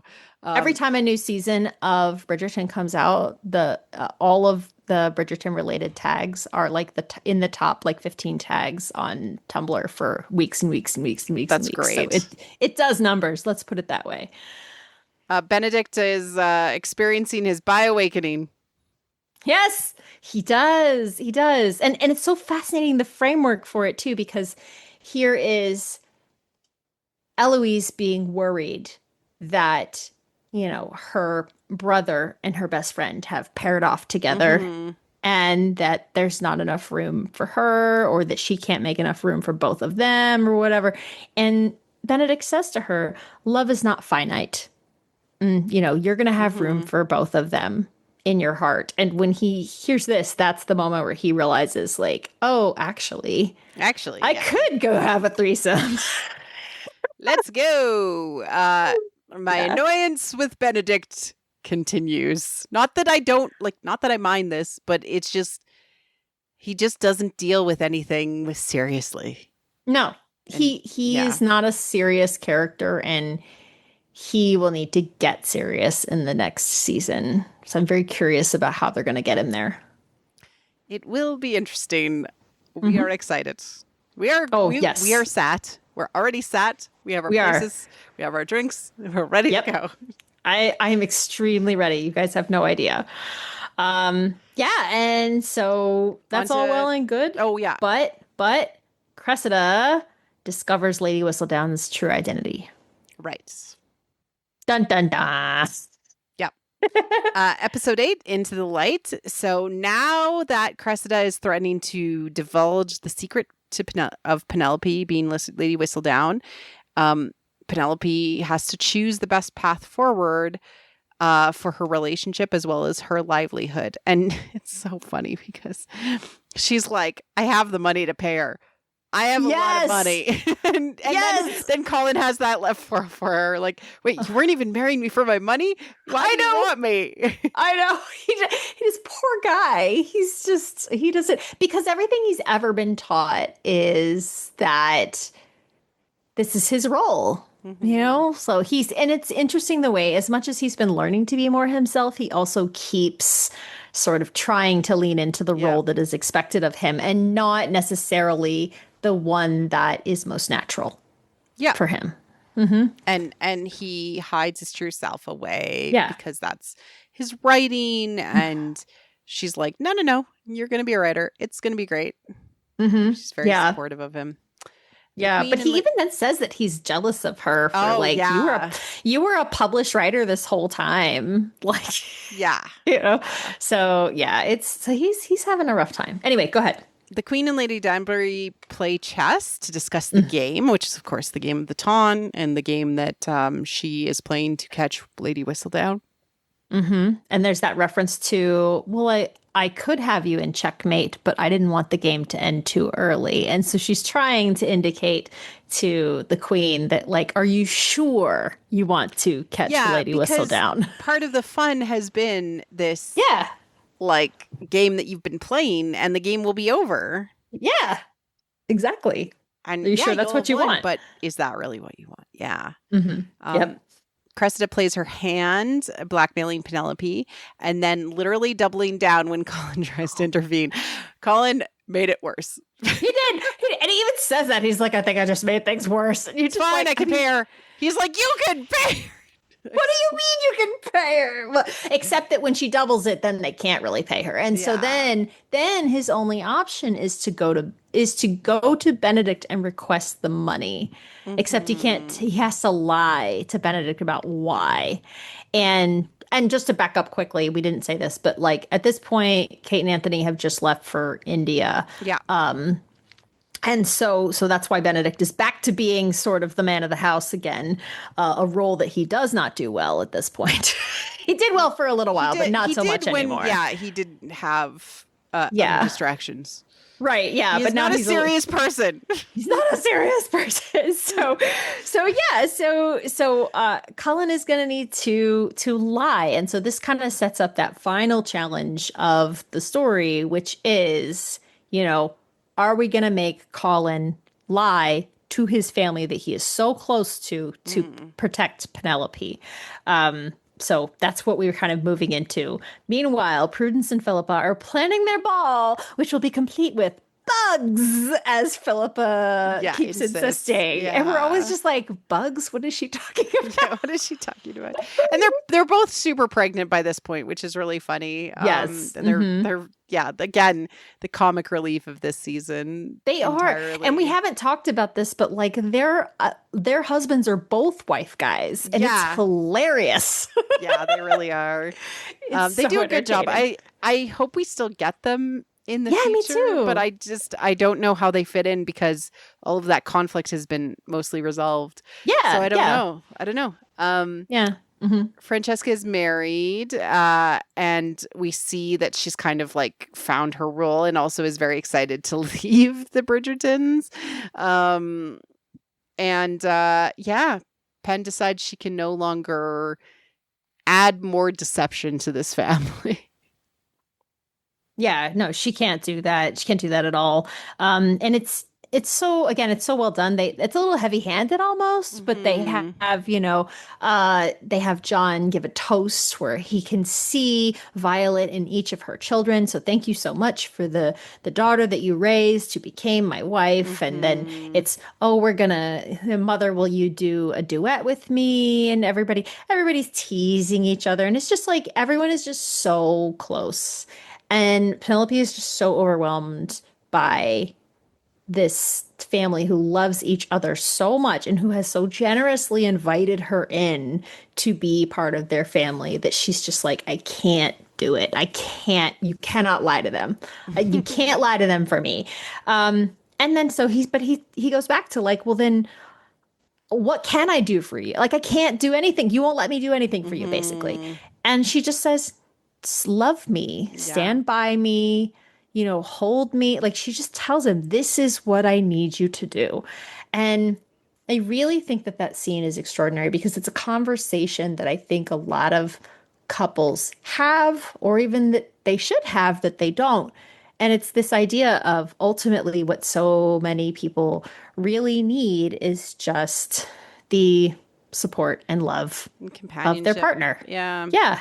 I have to say, like, this is a more modern problem too. Yes. In that, like, as an example, my aunt is a very, very successful person, and her husband didn't make as much money as her their entire lives. She's now much older, right? But that was a big struggle in their marriage in like the 80s and 90s because that was not how things happened. Right?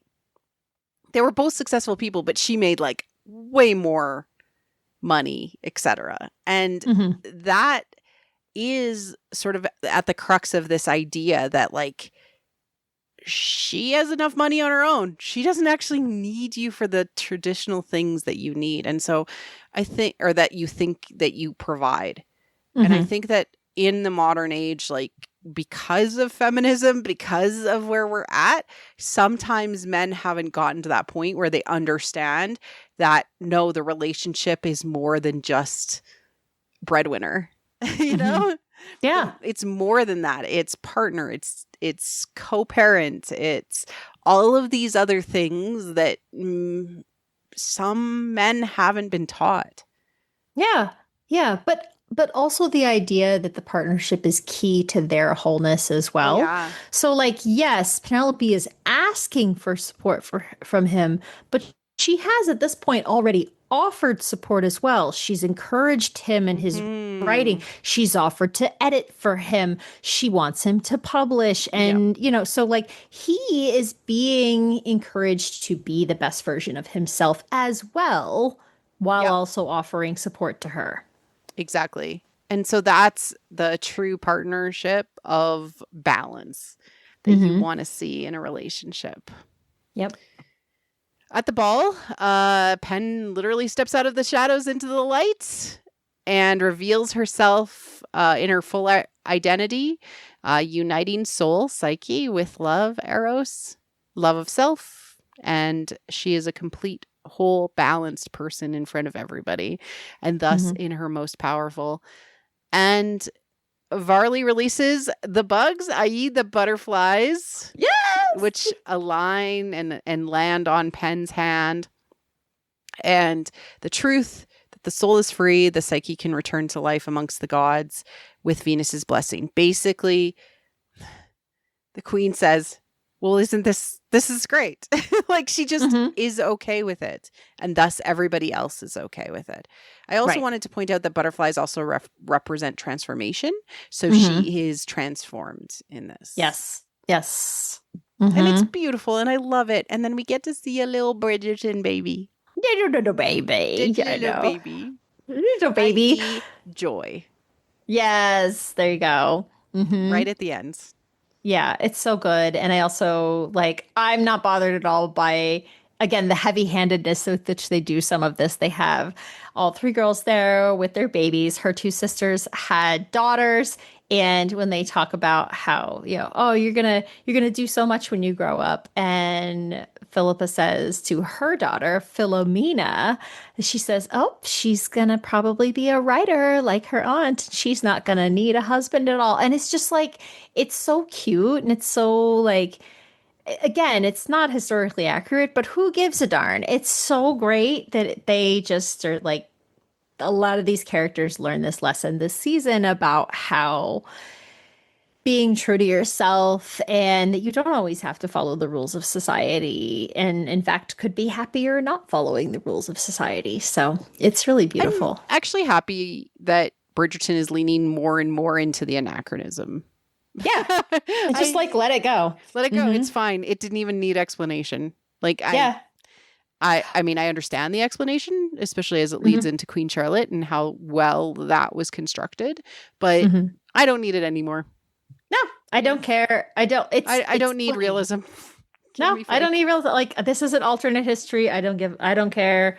They had Kate's dresses this whole season were sort of this almost like sari inspired Mhm. look and everything, and they're beautiful, but there is absolutely nothing historically accurate about them, and it was fabulous. So yeah, I'm all about it. I Let's think they go. can do as much of that stuff as they want. I am here Watch for it. something else if you want historical accuracy. Yeah, exactly. um, Not this. I do want to point out that Francesca, of course, is introduced to Michaela at the end of the Mm-hmm. ball, and her and Eloise are going to be traveling north with Lord Kilmartin and Michaela. And of course, Mm-hmm. this is being a setup for Francesca's book. Yes. Yes. Which is interesting. And there was Mm-hmm. a lot of reaction, I would say some reaction on the internet There was a about this. fracas, one might say. Oh my gosh. Let's just say that as much as there has been, obviously, unfortunately, racism in past seasons and everything Mhm. else, it On absolutely the hit internet. a Yeah. a fever pitch with the introduction of Michaela. There's a group of homophobes who lost their damn minds, and Mhm. a lot of people have tried to say, well, I just want it to be accurate to the book. And like, first off, Yeah, nothing is accurate to the book. none of this has been accurate to the book, so that does not hold water. But secondly, like as Julia Quinn has said many times, and because she did end up actually putting out a response because of the reaction to the Mhm. introduction of this character, which she fully supports, by the way. But she's always said, she's like, if you love Michael Sterling, the book is always there for you. Yeah.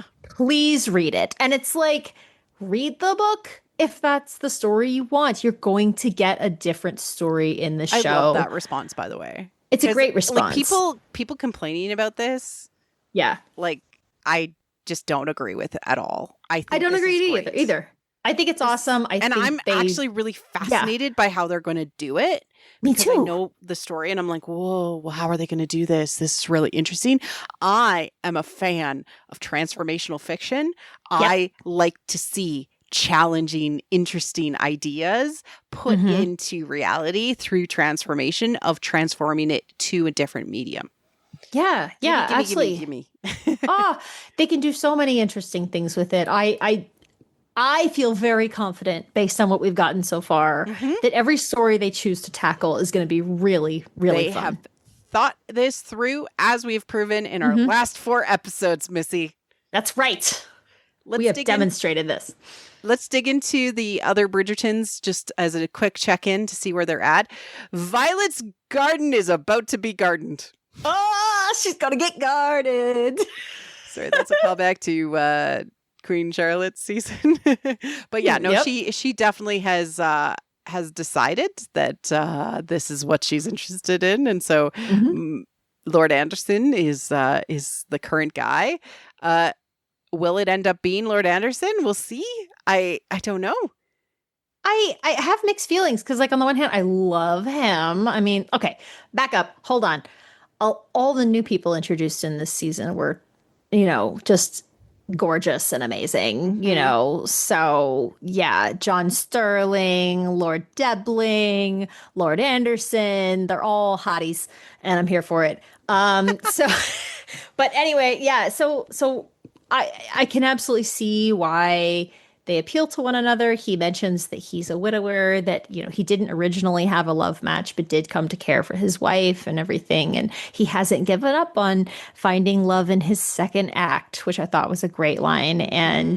And so this idea of, they both potentially have a chance to find love. The trick, of course, will be finding a good what is going to be their conflict, like what's going to be the Because it thing. doesn't Because feel like as they have anything right, yet. right So now, there's nothing standing in their way. So I what don't would know. it be? I don't know. You And know, you and I have said like we were hoping that they would do Violet's story as a young woman meeting like the Edmund. Hmm. Edmund Lord Bridgerton and like that love story paired with the future love story. I thought that would They be would go really really well together. Yeah. really Hmm. interesting. So we'll see. Maybe it's just her playing around right now. Unless there is actually conflict to work through. Um, Yeah. let's talk about Anthony and Kate. They're off. Hmm. They were off to India, but are going to return in time for this season of Hmm. Bridgerton. I'm so excited to see them. Yeah, I'm excited to see them. They're gonna have another baby Bridgerton with them, which I'm super stoked I want to for. see all the little So babies together. I Like, that's know. hard. They have to cast a lot of children. It's hard, yeah, because kids grow fast Yeah. and they can only spend so much time on set, so that's hard to do. But I'm excited to see them anyway. So yes, I am stoked to see, the babies, all the babies Bridgerton around. Again, I hope they give them some kind of challenge to Hmm. solve because I I Like they did gave find them sickly sweet this season. Yeah, they gave Daphne like a really good role in season 2. You know, Right, like yeah. she had a really solid role to both come back and like save the family, but also like give advice and be the Hmm. mentor Yes. sister to Anthony and be like, you're an idiot. Yeah. Like Yeah. so something like that for Benedict would be really, really nice, I think. Yeah. More than Colin, which was like, I don't know, guy, and Anthony's like, whatever, wife, I guess. Yeah. It was Yeah. a little like it showed them in their honeymoon phase really well. I'd like to see them past that. Yeah. I like they're not going to be like that forever. I think it's time to move them out of that phase. So anyway, Anthony and Kate were fine. They were just, I don't know, too happy for me. Yeah. Sorry. That's just me. Benedict being played up for or set up for the next season. We get the great line about him. Maybe the next thing that I experience will be truly transformational for me, or will change me entirely. Yeah, which is great. And they reference that, Eloise is like, I'll definitely come back for the ball. Mama's masquerade ball. Yeah, yeah. We've never seen it, but it's supposed to be an annual ball. Right, exactly. Well, it's actually funny because I'm pretty sure that one, and also isn't like the flower ball or whatever from season 2, isn't that supposed to be like an annual one too? That's also, but I think they're going to say that the masquerade ball is like a winter ball, maybe, or something like that. I don't know. I guess we'll see. The one that's out in the countryside is also an annual ball.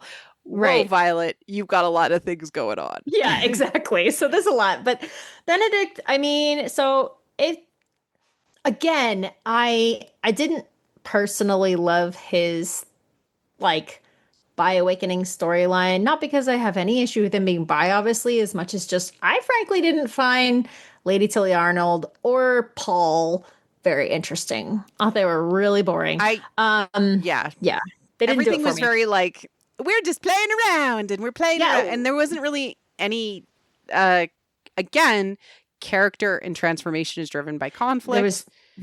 And it was very just soft and squishy, and it's fine. Yeah, it was. There just wasn't a lot going on. I will say more annoyed by him. Yeah, but I've been annoyed by him for 2 seasons now. So there were 2 things that I found really interesting. So one was when he is meeting Paul for the first time, and they're sitting, the 3 of them, around the table, and they ask, do you do art, painting, drawing? He's like, not and anymore. He says, no. He doesn't even say not anymore. He just says no. He doesn't even say that he used to. So I find that very interesting that they had him completely deny his interest in art. It means that Sophie's going to have a big part in him coming out as an artist again, and like finding himself in that, because that's his thing. It is his thing, and he's been in like denial since the whole art school thing that happened in season 2. So that was interesting to me, and that's part of how that this relationship, that the relationship wasn't right for him, was the fact that he was not embracing what makes him him. And so that was interesting. The other thing I really thought was fascinating is that, and granted, I'm sure a lot of it was just had to do with, who they had to have where in scenes in this season. I get it, but he spends a ton of time in the supportive big brother role in this season. Yeah. He is always with Gregory and Hyacinth, hanging out with them, playing with them. There's the whole argument over the macarons. Right. And they also play cards, and he's like, they play cards. Yeah, exactly. Yeah. So that's all really fun. Obviously, he's there to kind of support Eloise whenever he can. And with Colin, he's actually very sweet when he's trying to support Colin. Like the night before his stag night, right? The night before he's getting married, they're sitting there, and like Benedict can tell something's up. So he's like, "Are you okay?"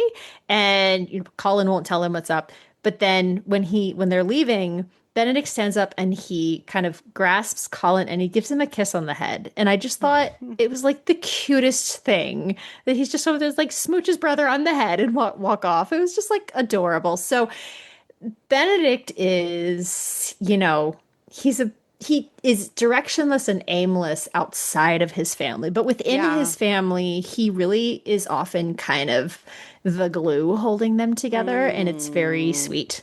So I want more of that. Yes, I want more of that too, and I think they could do some interesting things with that. And maybe we'll talk about this if we do like a preview episode for season 4. But they could do some interesting things with that, because of course Sophie comes from a family that is nothing like that. They hate each other. Yeah, they So hate like, each other. yeah, so it's bad. So like, I do On wonder like on a side her note, a lot of with people them. have noticed that there is Hmm. pops of Korean patterns in his like cravat Oh, really? in some of the scenes. Oh, that's so And I was cool. like, "Woo, there's going to be stuff to dissect. I'm There's gonna be really so much excited." there. We're gonna have a good time. That's gonna be fun. It's going to be fun. I love Korean culture and I'm super excited to dig into that. Daphne, Madame not appearing in this film. We know nothing. Where is Daphne? Where is Simon? Are they okay? Where are the Duke I and the know. Duchess? Are I they all know. right? Are they yet living? We know nothing. Please Hmm. bring them back. I know Daphne alone is fine. I just like I'm okay with you recasting him and making him look older.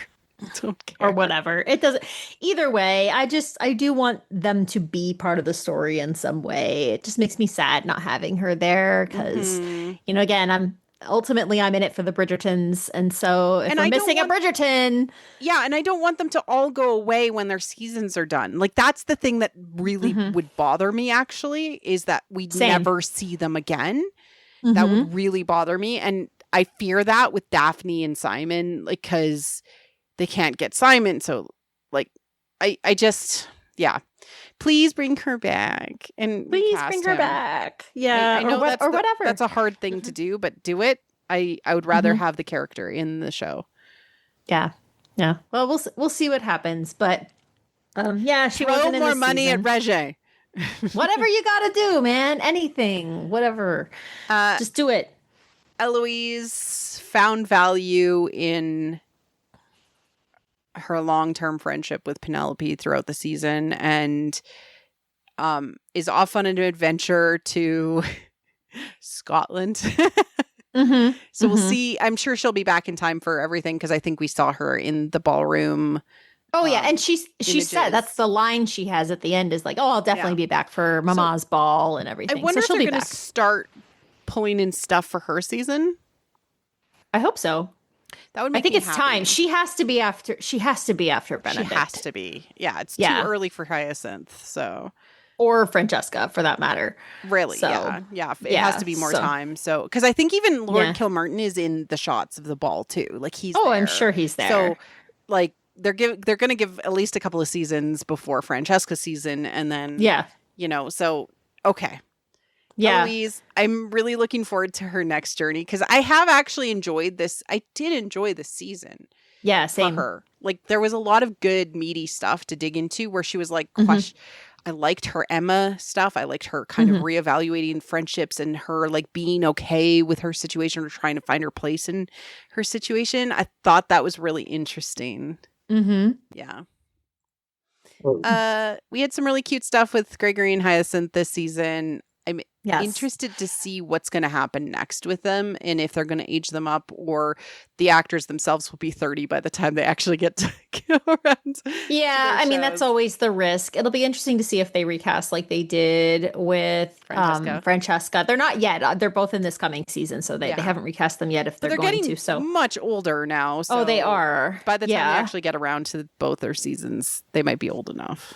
Yeah. So it'll be interesting to see, but it also there's so many factors that go into it as well in terms of, Hmm. like Comfort of doing yeah, that. comfort exactly because Yeah. like they were children when they started and I know that for a lot of people, like if you remember Game of Thrones, seeing Arya, the actress who played Arya kind of in a love scene in the final season Hmm. made a lot of people deeply uncomfortable because they had seen her when she was like 8. Yeah, so how And that's a it was like strategic choice on the producer's right. perspective to like I was happy they recast Francesca actually. I thought it was a good choice. But the vibe of Francesca changed. Yeah, oh, Francesca is definitely a different character. We didn't really talk about it. To be honest, it's like I notice it, but it doesn't bother me that much. It's similar to how like the They might have actually just anachronisms. made character decisions for this season that they hadn't Yeah, made previously. right. Yeah. And similar to how like the anachronisms don't bother me, like that doesn't bother me either. Yeah. I'm like, whatever, it's cool. I'm happy to go on this journey with you wherever you choose to go. Doesn't bother me. So yeah, I mean she changed a little bit, so what? So there's that. But yeah, Eloise, or sorry, not Eloise, my bad. But Gregory and Hyacinth, they've hit kind of, I would say, the tail end of where we will tolerate them acting like little kids because they Yeah. do in this season, but none of us are going to buy it after this. Personally, I'm not going to buy it. So Hyacinth is still being kind of like girlish in this season. Yeah. She's very, I can't wait for my season, and I can't wait to wear a big feather on top of my head, and like talking about how dashing Lord Samadani is and all this other. So Well, I like mean, they could she's get away with it very. with having Gregory like away for most of the season, like at school Yeah, or he's going to whatever. Eton, so He's I'm going to expecting Eton. him not to be in the season very much, to be honest. Yeah. And then, Yeah. but Hyacinth would be around. So I don't know. We'll Hyacinth see. is around, We'll so see. we'll see. We'll see what they do Yeah. with her. Mhm. Yep. That wraps up Bridgerton season 3, the Mhm. Colin and Penelope season, as they say. That's right. Or Romancing Mr. Bridgerton. Any final thoughts? I really love this show. I love that it has gotten the kind of response they need to keep it going, and I think we're gonna get all 8 kids by the time we're done, and I think we're gonna get Violet too. And I love it. Makes me really happy. It's great. I'm really enjoying covering this with you, Missy. I'm really looking forward to season 4.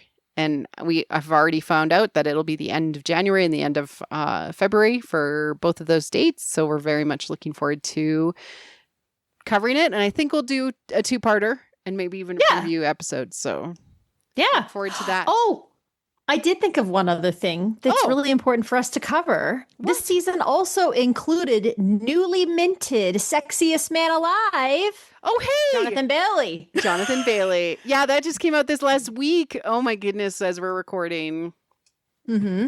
Yeah. Yes. So good for him. We're so happy for him. He made history as the first out gay man to take And that. if you go and look role. at the pictures, whoa. Basically, if you look at the pictures, you will not be arguing with this at all. Yeah, he is. And, it's not just Bridgerton that played into this. Of course, it was his role in Wicked. It was Right. him being kind of in multiple movies this year. Like, Mm-hmm. it's well deserved. And yeah. Yeah. Good stuff. We look forward to seeing you in Bridgerton season 4, Sexiest Man Alive. Can't wait. All right, everyone. Missy, where can people find you if they're looking for you and all of your amazing metas, which do include some Bridgerton metas? Yes, you can find me on Tumblr, where I am All Girls Are Princesses. And I'm Marie Claire Gould. You can find me on Blue Sky at Marie C. Gould. And there is also a Blue Sky account for What the Fiction Now. So you can reach out there and talk to us all about these seasons, where I primarily right now just post memes about Bridgerton. And there are so many to choose from. There are. So take care, everyone, and we will be back for the next season of Bridgerton. Cheers.